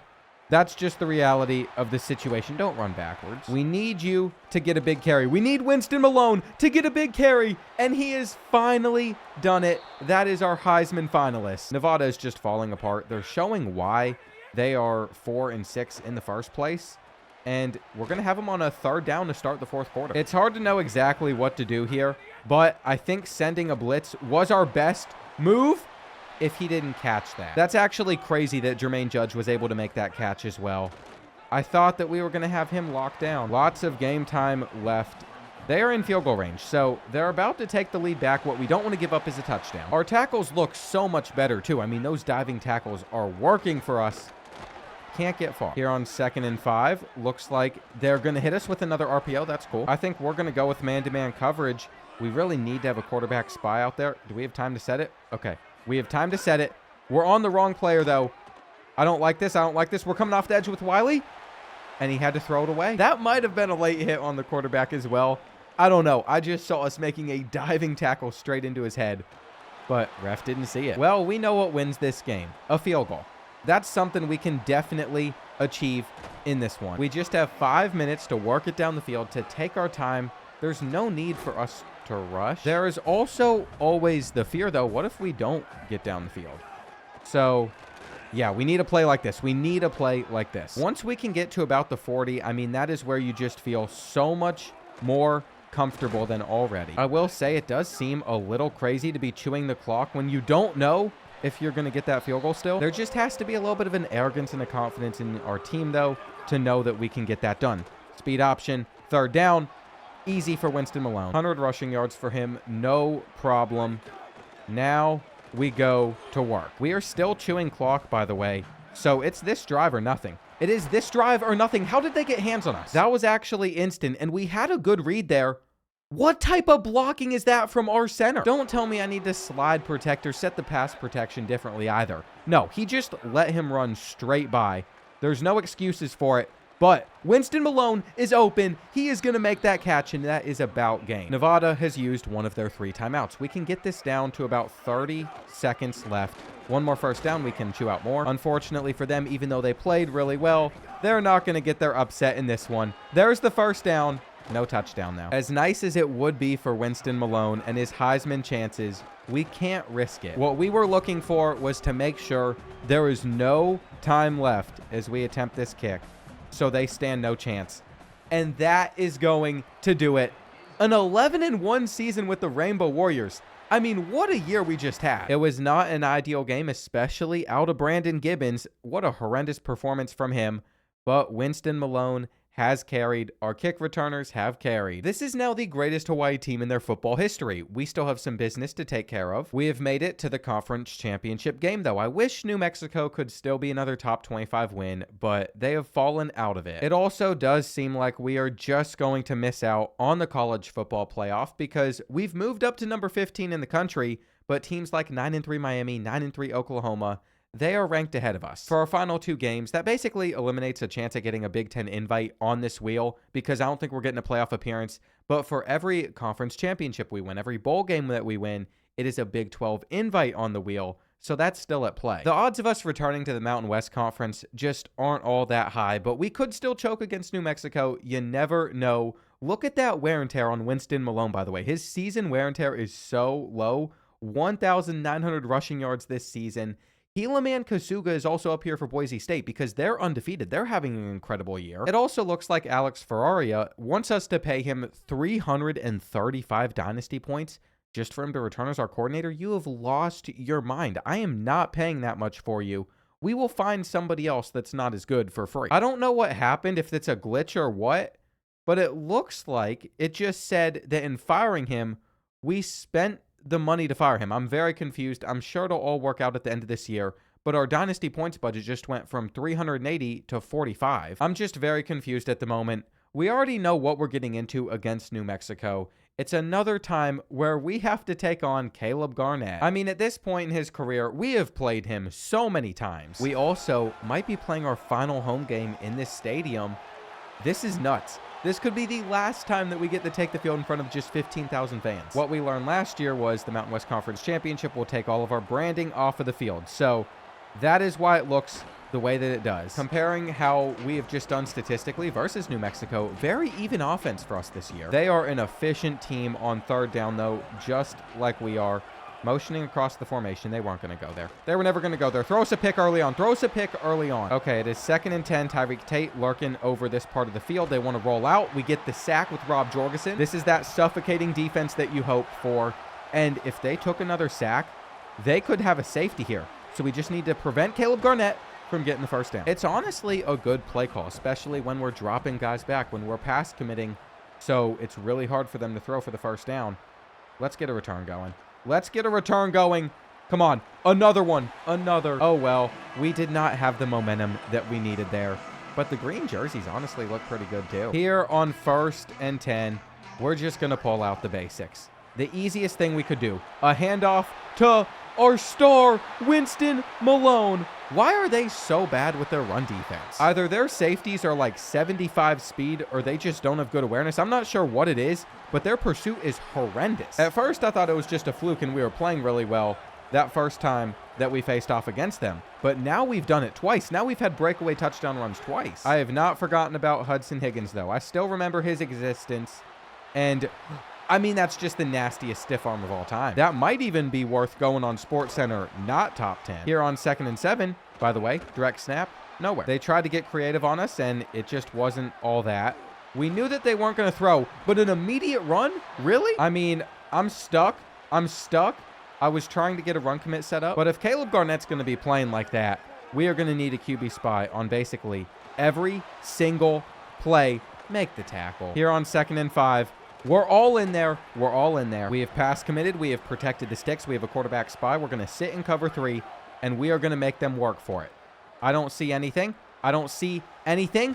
How did he miss that tackle? I mean, sometimes I just have theories on why this is occurring. But even if EA has something coded where they'll keep it a little bit closer, they'll have stuff like that happen. As long as it's not too obvious, I do think that could make offline more fun. You can just tell when you feel like you might be getting cheated, though. Are we going to get another touchdown run here? Are we going to get another touchdown run? I mean, if we were able to break free off of that, there was nobody there to help, but it's 3rd and 8. The fun thing is Winston Malone might be getting this ball, too, just off of the route that he is on. He is going to start his wheel route from here, though. Make him miss. Make him miss. You know, we were going for the highlight play. We were going for that Heisman Trophy winner. I just want another breakaway run for a touchdown. 6 yards per carry is not bad either, though. And he stuck with him. He stuck with JT Taggart, but we're still going to catch it. I feel like New Mexico is just expecting that we are going to completely run the ball against them. Brandon Gibbons trying to make a hero ball play, and he does. That is the first time where I might actually be like, okay, this guy's him. He has led us to 11-1. I think it is only fair that next season he is our QB. Maybe he'll get better over the offseason with the turnovers. That's just a tough sack to take. All right, 1st and 10 for New Mexico. We're all over it. It is now 2nd and 8. And Tyreek Tate could have picked it if they threw the hitch. It is what you want them to throw. It's what you try to bait them into. I set a QB spy, so he can't just scramble here, and we make the play. I would really like us to end this one early. I don't want them to even feel like they have a chance. You know how we do that, though, big plays, and there's a big play loading.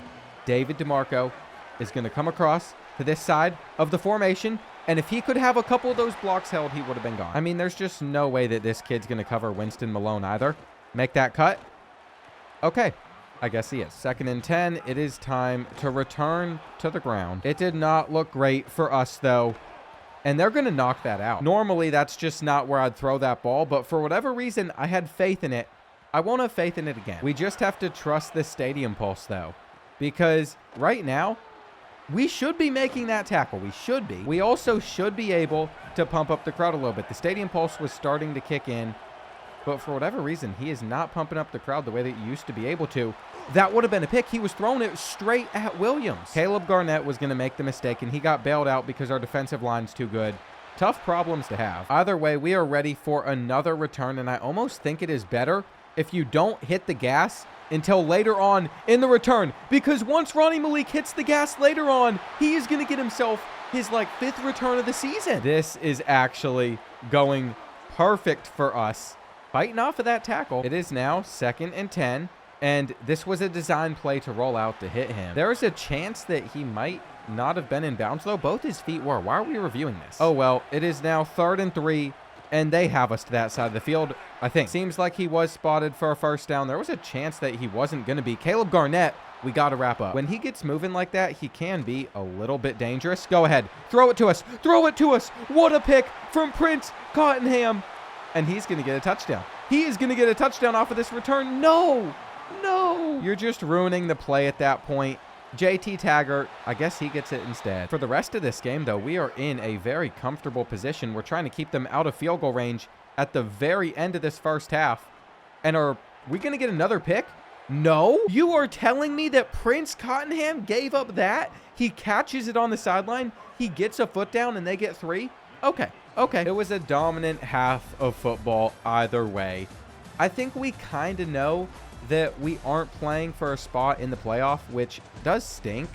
We don't really care what's going on around the rest of the country. We do care about Winston Malone's stat line. We really needed that win over Boise State, though, and this would be an entirely different year. We didn't schedule the number 2 team in the country this year. We didn't schedule one of the top teams. We avoided Oregon, so maybe we did play a little bit scared. I think it's actually a good thing that we didn't, though, because we were better. We got our opportunity to be a top 15 team, to have a chance at getting to the playoff. Here we go, though. 3rd and 11. I know who I wanted to throw this ball to. Go ahead, Winston. Go ahead, Winston. Catch it on the ground. Catch it on the ground. Okay, with a good punt here, I'm still not all that concerned. However, that was until they started to drive down the field the way that they have. It's 4th and 1. We tried to stop the run. We didn't. There is still a little bit of life in New Mexico. We really just need to keep them out of the end zone. This is just how games go sometimes, though. You're not going to dominate for the entire thing all season. Wide receiver screen. We're fine. Okay, I feel like we can get that stop on 3rd and 6. Matthew Sherrill's going to have to make a play potentially, and they got him. From a 1st and goal perspective, I thought we could pick that. It was very close to happening, but it's all good. They have spent so long trying to score against us. It is now the 4th quarter. We have made this the most painful, annoying drive of their lives. Caleb Garnett doesn't know what to do either because we have a QB spy out there. Okay, never mind. We had the game in our hands and we messed it up. Can David DeMarco do something with this return, though? No. You know what? Speaking of him, it just suggested this jet touch pass. It's been telling us to run this all season, so we might have run it like 10 times. It didn't really do too much for us there. We will let Winston Malone get this carry. I have decided to sit up a little bit, though, because we might get held to a 3 and out with 5 minutes left. Comeback route. Go ahead. David DeMarco, you got it. There is nothing that is going to be more beautiful than us getting the blockers over to this right side and getting the halfback toss to go crazy. Never mind, it felt like we were running in mud there. Cut this one back. Why does he feel so slow? Sometimes I can get that change of direction to get him moving fast. Other times, not so much, but it's a diving catch. David DeMarco has once again proven that he is more than just a freshman receiver. We are also going to run with Brandon Gibbons here. It's going to be 3rd and 2. I know exactly who I want to throw on this play, especially if they do bring the heat, but we didn't get it out. You know what that means? I think we're still going to go for it. I'm still confident in our ability. Let's just hand this ball off, and we're short. Okay, 2.5 minutes left. They have 1 timeout. They still have the 2-minute timeout. This game isn't completely over. I feel like over the last couple games, I've actually regressed a little bit. I came back off of dinner, eating it up. But the second time against New Mexico, we almost gave them that. I mean, I'm just glad that he did not bring that in. Looks like DJ Kelly cannot prevent it here, though. Oh, well, we just didn't play well this second half. I mean, it's all on us. It is our fault that it's even up to question. We could still have a 13-1 season. I mean, that's just one of the craziest things I thought I'd be saying in Season 4. Assuming we close out the conference championship, though, we are ready for a new challenge. And I think that's what the Pac-12 would offer to us. Maybe even the Big 12. If we can land the Big 12 on the wheel, we are so much more set than we would be otherwise. They're going to take that out route. I could see it coming a mile away. We just need to get as many big teams on our schedule for the brand exposure. We need the TV money. And why'd our spy not play like a spy? I think Tui Jackson-Mageo has been on this team for every single game of this series. The senior just got lazy, though, and they're going to have the touchdown. If they get this onside kick, I am going to start panicking. I'm going to start panicking. Please do not give this up. Please just catch it. Okay, that works. That works. A little bit closer than we would have liked, but we will take our knee. We have done it. We have done it with Hawaii. We have won our 2nd straight conference championship. I'm a little bit surprised we didn't get it done in Season 1 or 2, but we always just kept coming up short.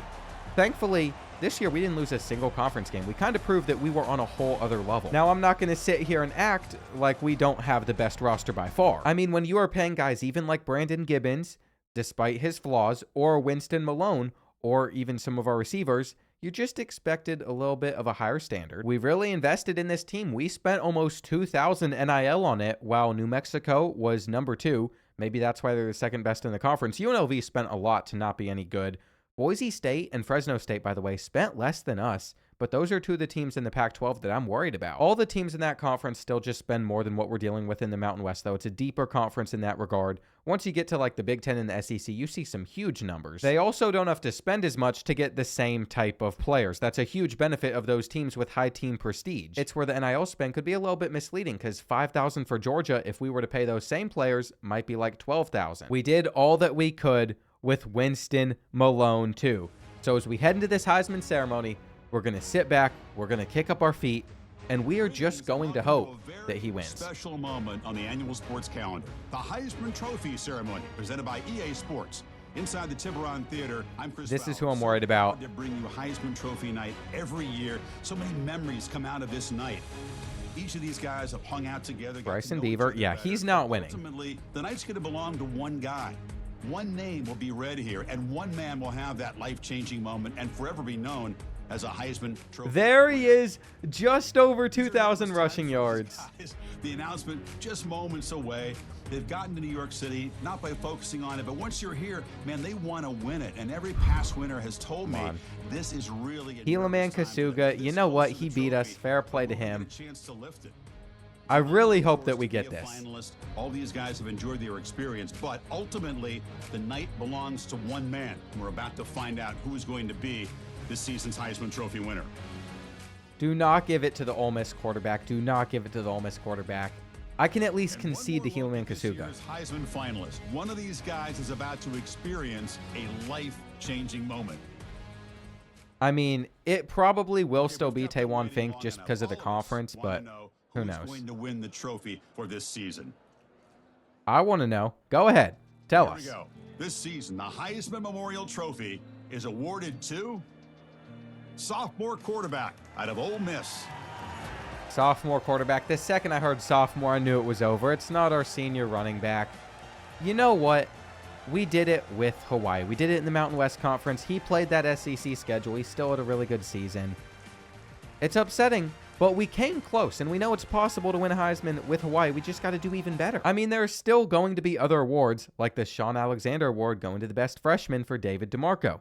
There should be another award, the Doak Walker, for Winston Malone. And what did I do? I just predicted it in live time. I might have played a game or two on here. We're also going to get the Jet Award for the best returner with Ronnie Malik. That makes sense. All of that work, though, to play UConn in a bowl game is a huge letdown. I'm not even trolling. That is the worst outcome possible. We were a few ranking spots away from being in the college football playoff. Since we didn't make it there, though, they thought an appropriate bowl game for Hawaii was UConn, who went 6-6 this season. That is just so offensive. It is honestly why we need to get out of the Mountain West Conference. It's looking like we're headed to the Pac-12. If we win our bowl game, there will be 2 spots on this wheel that could give us a chance at getting to the Big 12.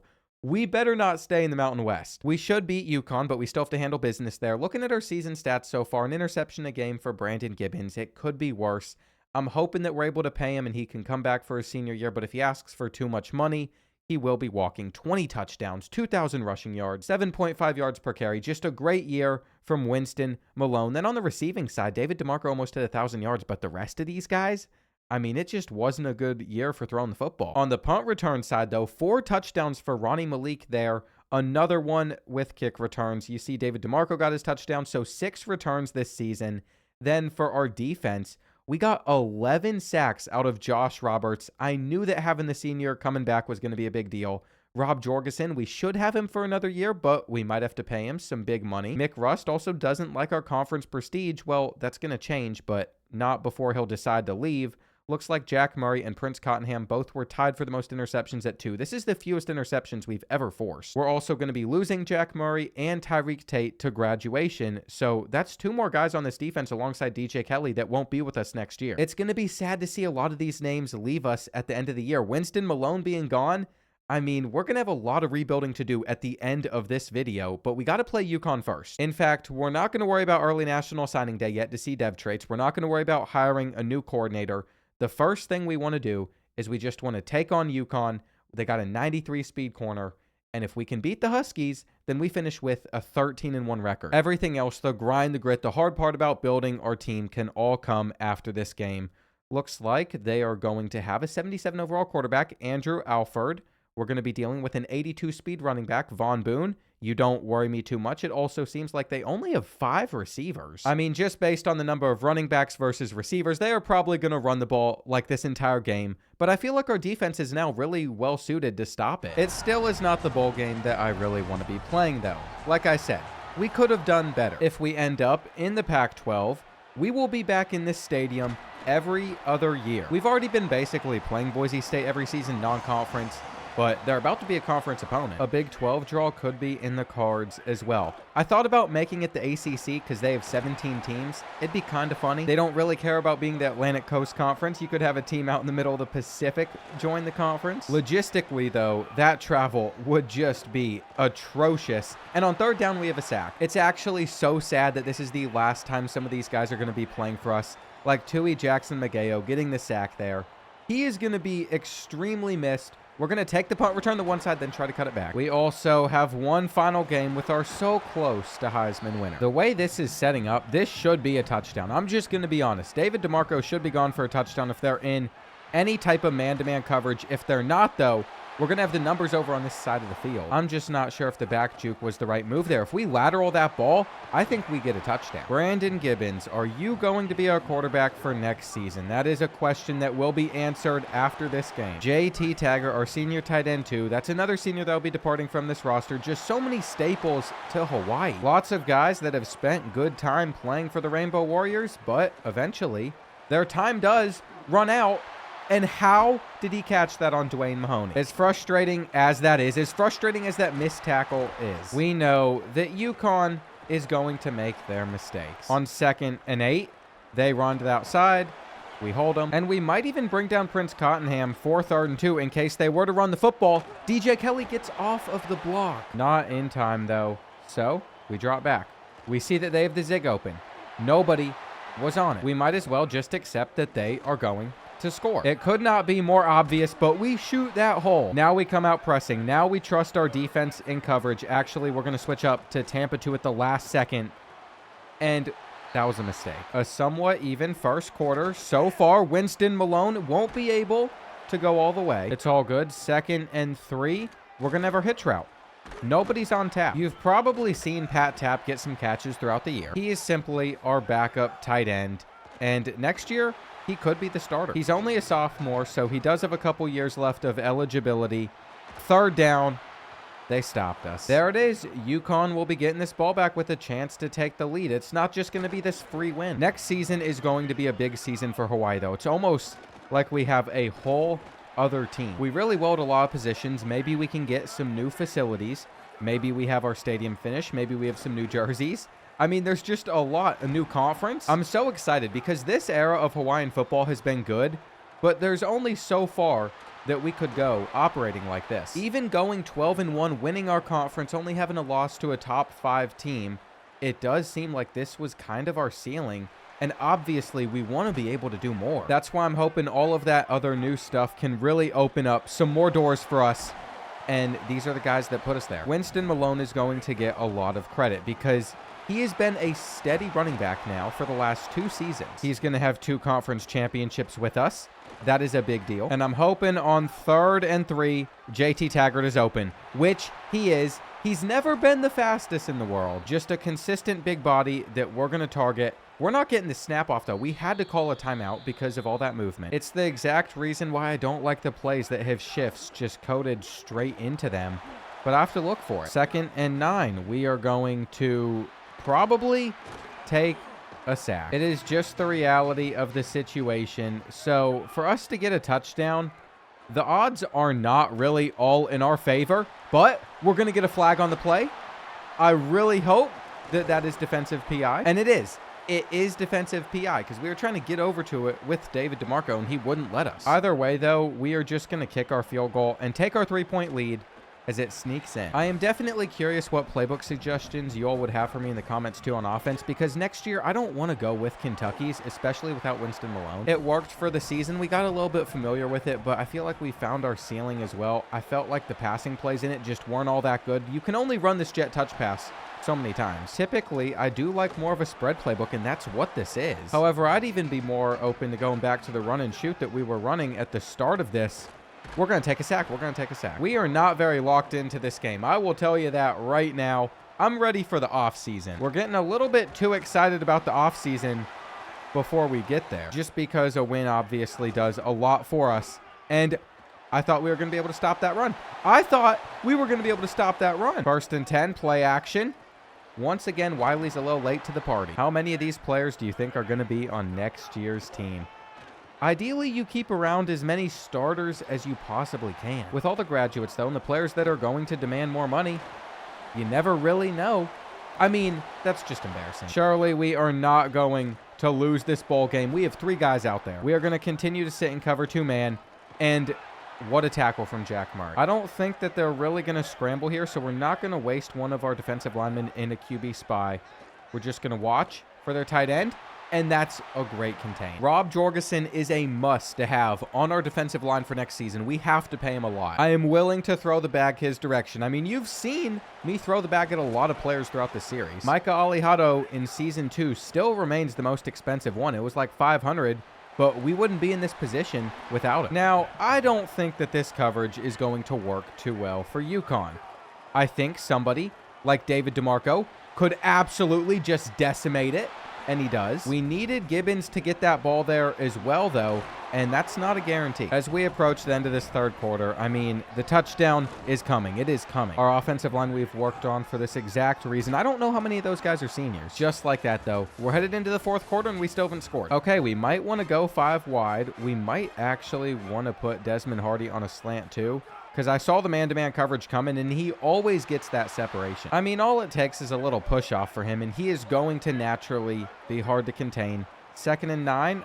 Is this going to be a jet touch pass? It is not. It's a quick throw, and they're short. Okay, we are going to get overly aggressive here. We're going to run commit middle, and it was with the idea of stopping the run. We were actually decently close to making that play. That bubble is not there. That bubble is not there. Now we sit in a Tampa 2 look. I have a feeling that they're going to hit us with a run. And they got us with the play action. Okay, we were straight through there with Jack Murray. I wish I could figure out how to man guys up one-on-one as well. Okay, we go there. That might have done it. That might have done it. They're going to have to scramble. Can't make the tackle on time. The reason that is such a big deal, though, is it's one of my favorite looks to do on defense. If they have one receiver on the outside, you man them up, you take away that flat, and then you kind of just play that flat right here. Looks like they're going to run it all over it. That adjustment's actually faster than what they had last year. Once I figured out the control, it's pretty easy. So, good change on their part. Not a good change for our defense. It leaves us with 3.5 minutes left. Trying to go for a huge play. Dude in our face. They could have picked it. If we get held to a 3-and-out, that's actually going to be so much trouble for us. But Winston Malone. Is Winston Malone going to let that happen? I don't think so. Might as well just get that defensive unit back out there on the field. You got a 93 speed corner hawking him down. That can't be a fumble. That cannot be a fumble. Please tell me he did not fumble that. Why can I not challenge this play? Why can I not challenge the play? They're actually just not going to review it. Okay, let's go in. This is the most brutal ending I've ever had to a run. First of all, his knee is on the ground as clear as day. Why can I not challenge this? This is not a fumble. What is the purpose of having a challenge feature if it just doesn't work? This game sucks. I don't even mean that. We know I don't mean that. I have fun playing this game. It's just like there's so many little broken parts that are annoying. If we lose this game now, oh man. You have to be able to not only beat the other team, but beat EA at the same time. They have a touchdown. They have a touchdown. And we got to slow them down. Okay, that was not a great move from DJ Kelly's part. We're actually going to lose our bowl game, though, all because of a fumble that wasn't a fumble, a phantom fumble. 6-6 UConn. Going to ruin our season. Going to ruin our season. This is what happens when you leave things a little bit too close, a little bit too tight. We didn't play our best in this bowl game. Now we're left with a minute to take down the Huskies and respond. We're going to target their best corner. We had this thing wrapped up, basically. We would have been up 24-17. It's completely flipped. Luckily, JT Taggart is able to get open here. We'll send it to overtime. I have no issues with that. We are the better team, and I think we're proving that right now the way that we are just gliding down the field. Honestly, we don't want to score too soon, so we do need to mix in a run, let some clock run. It's not something you always want to be thinking about, but there's about 20 seconds remaining now. We can snap this ball and be patient. Be patient. That's a touchdown to Desmond Hardy. Ideally, all they do is run the ball, and they're okay with this going to overtime as well. He broke a couple tackles. Ultimately, though, they get off one final snap, and we're headed to OT. This is a lot of work just to win the Idaho Potato Bowl. We are going to let Winston Malone feast. This is where Winston Malone can end his career a hero. 2nd and 4, what do you think is going to happen? Another run. Another run. Another run. Winston Malone to the 4. You might as well start stacking the box because you know exactly who this ball is going to. And they got him. I really think the outside zone might be the best run for us, though. I feel like the blocks typically pick up well. Okay, it's 3rd and goal. You can tell that they're going to send a blitz. You know we're going to throw this to Desmond Hardy. And what's he do? He gets open in that situation. He's just a really good receiver. He was such a big signing for us in the portal 2 years ago. We didn't even use him his first year here, but he was patient. He waited his time. Come on. We sniffed that one out, but they're going to throw for a touchdown fast. All right, 1st and 10. That's not working. We are going to continue to pinch our linebackers and our defensive line. Go ahead. See if you can run. See if you can run. It is now 3rd and 8. Tyreek Tate has some routes to take away. That delayed route isn't going to work. Just make this tackle. Okay. A fast 3-and-out in double overtime. All we have to do is score a touchdown. We'll win this game. But, man, this one's been tough. There is one man that can get the job done. There is one man that can get the job done. There is one man that can get the job done. You like that, EA? You like that? We're going to take home the dub. You can't take away the greatness that is Winston Malone. Oh, he's ready to fight, man. He is ready to fight for this team. What an ending to his senior year. What an ending to his career with Hawaii. What an ending for all of these guys, man.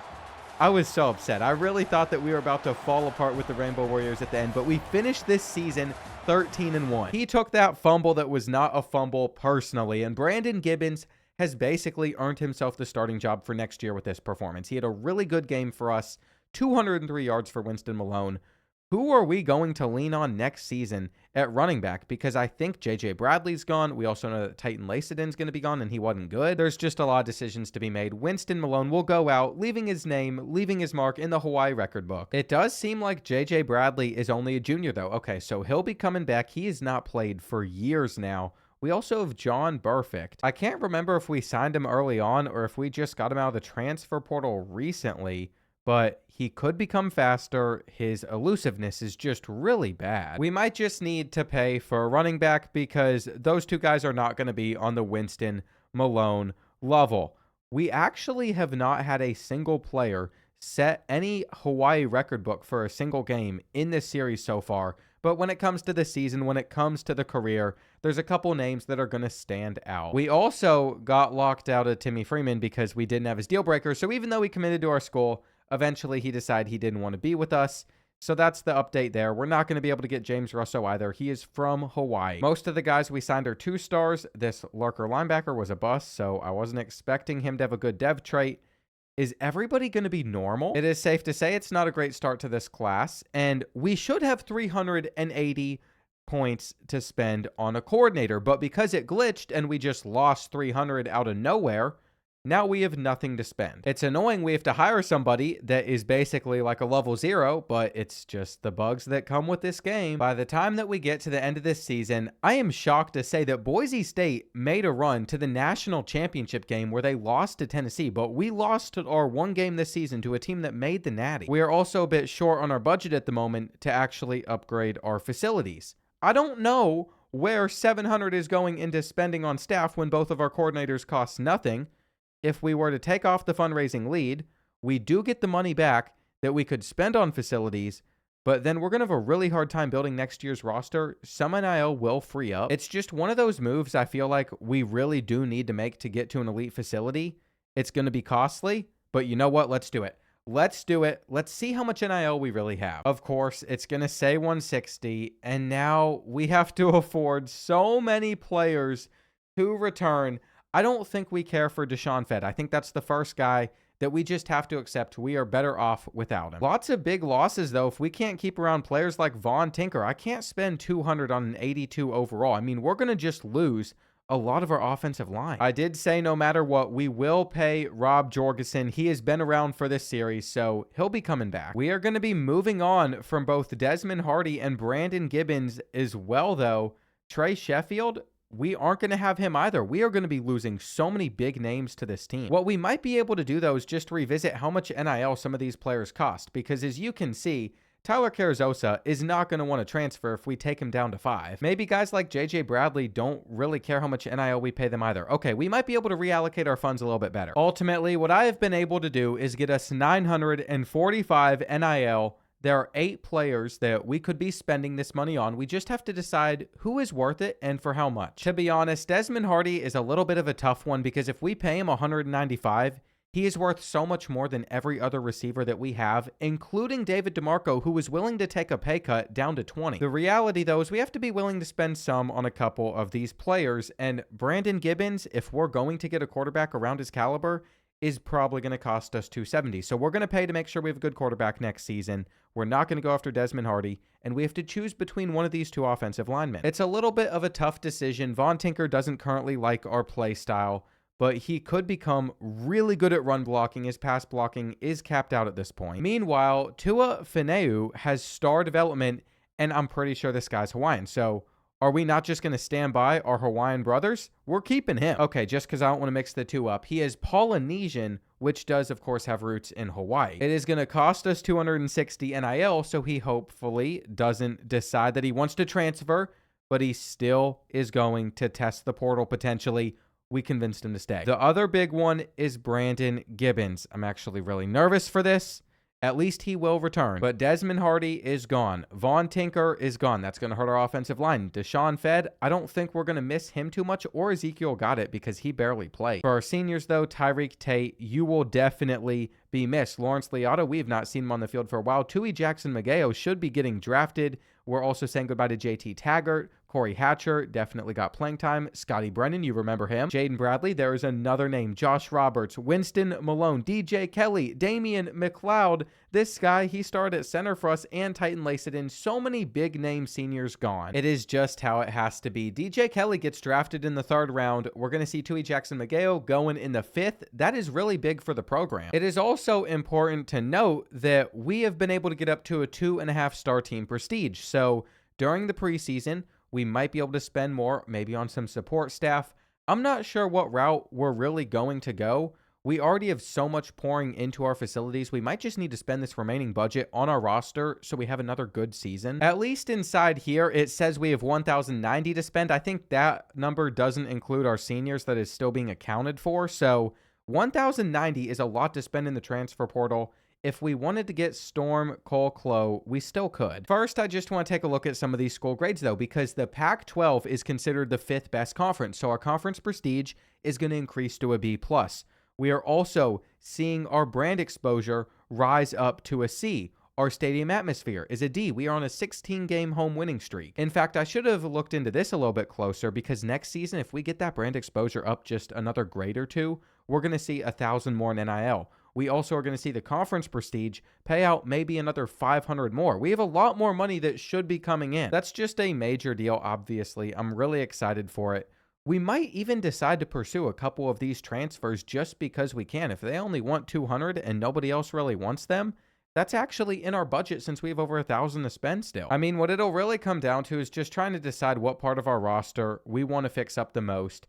Looks like we can get the receiver from Hawaii for nothing. So why not go after him? I remember that we actually recruited him and then I think he transferred, only like 82 speed, but we might as well bring Zach back. I also find it very interesting how, of course, these top transfers still want a lot of money, but if we just get down to about 200, well, Enrique Toledo is still a good quarterback and he doesn't want much. There's a path forward for us where we could find some really good players. Jeremiah Voss was one of them that we could pay a lot for, but it also looks like Enrique Toledo, his stats actually aren't all that good. Before I decide to pay anybody a bag, we're just going to have to do a little bit of market research. Sharif Storm could have 91 speed. That's an interesting player.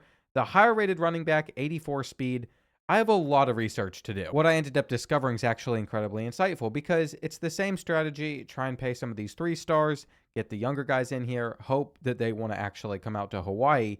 But you're going to see a couple 2-star transfers on our board. They're juniors, which means they're going to come in as seniors. And to me, this is like back on NCAA Football 14 when you would recruit JUCOs that are only going to be good for a year or two because these are some of the top-rated 2-stars. Carter Cager could be a good receiver, 92 speed, 95 acceleration.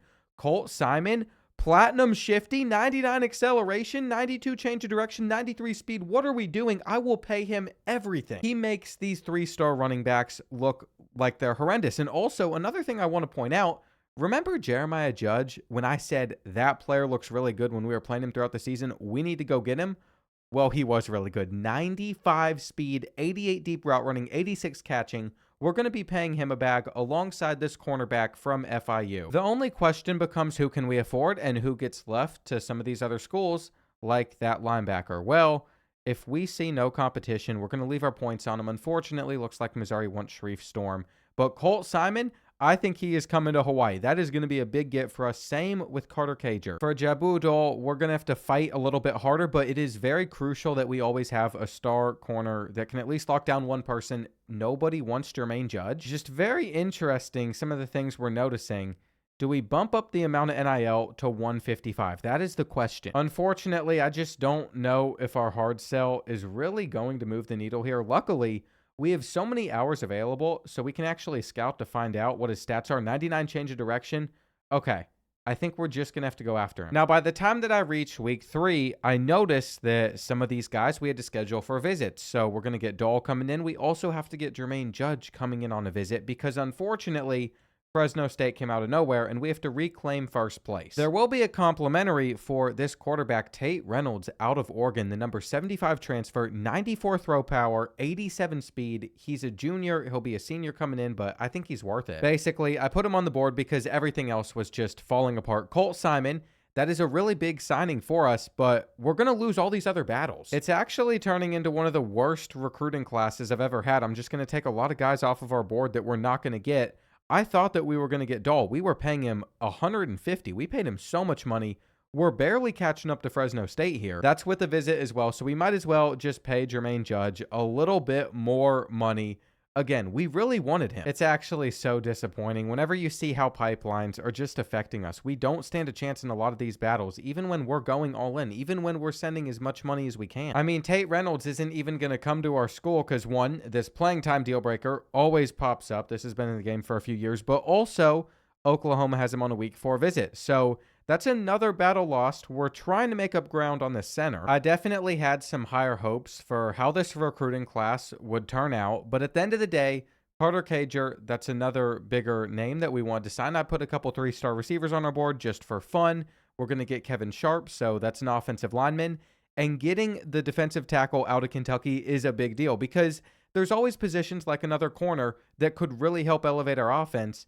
I even was willing to go after some 2-stars. With the way I did our board, I honestly thought that we were going to sign a lot of these guys, but in the last seconds, just other schools came out of nowhere, and we were putting 50 hours into some of these 3-star transfers. So we're not even getting the 2-star corner there.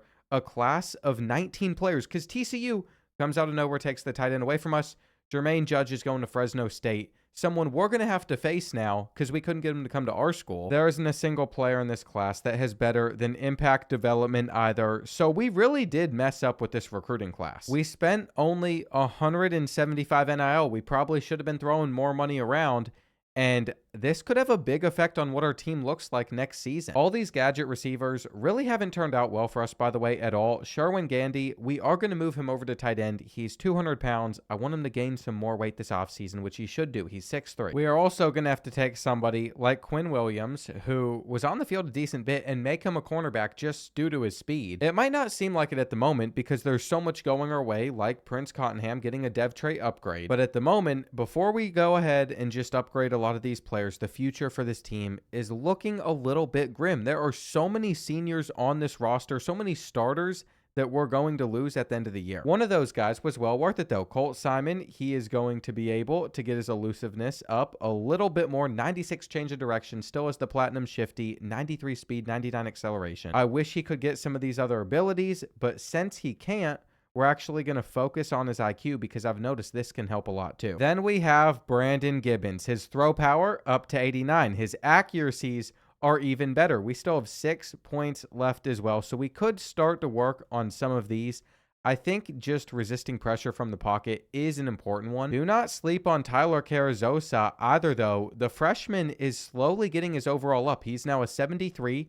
His throw under pressure is never going to be very good. I don't typically like backfield creators, but we want to keep him around. That is if we cannot find a better quarterback next year during recruiting. David DeMarco, by the way, from a 69 overall to an 83, as he is now a lot better at catching and a lot better at route running. Between him, Carter Cager, and Ronnie Malik, those 3 are going to be really big, and with 2 of them being sophomores, they're going to want a bag at the end of next season. We already know stuff like that is coming. Rob Jorgensen is going to get up to an 83 overall, so this is really big for our edge. We also got him to get silver quick jump. Between him and junior corner Dwayne Mahoney, those are 2 of the most exciting players on our defense headed into next season.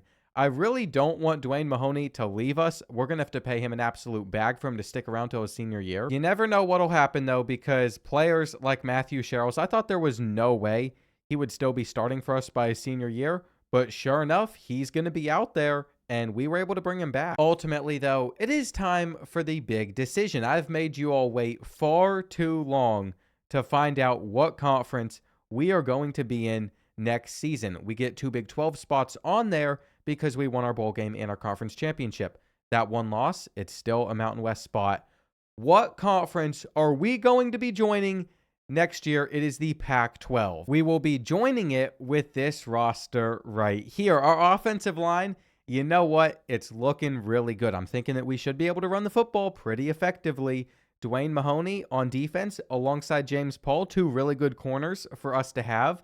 This is the best roster we've put together, even if our receiving room looks like it might be a little bit worse. We got a route runner in Luis DeMarco that came out of nowhere. And then, of course, I'm just excited for David DeMarco and Ronnie Malik. We also still have a good amount of Dynasty points available inside of our budget despite spending so much on facilities because our roster's only worth 1,000. So We kind of could go crazy in recruiting next year. We could hire some more support staff. We're really just trying to set up this program for a bright future. It is time for the official move, though. It was nice to be in the Mountain West for a bit, but we have accepted our invite to the Pac-12. This is the one that we got. Boise State, #2 team in the country, coming off a national championship appearance. That's going to be the hardest game for us in this conference. There is a beautiful thing, though, in the 8 conference games that we play. We will face every single team in this conference, no matter what. So those rivalries will continue to build up. The travel still shouldn't be too terrible. Texas State is the farthest school, I think. We also will see if our stadium is finished next episode and if we can get some of those new uniforms too. I'm just so excited that we have made it to this point. It really does feel like we are beginning a new era of Hawaii football. It took us 4 seasons, but that's honestly not that long to put us in a better position. And then from the Pac-12, maybe we have to make another jump in the future. Who knows? We just have a new starting spot to continue building off of. And eventually, we will get Hawaii that national championship.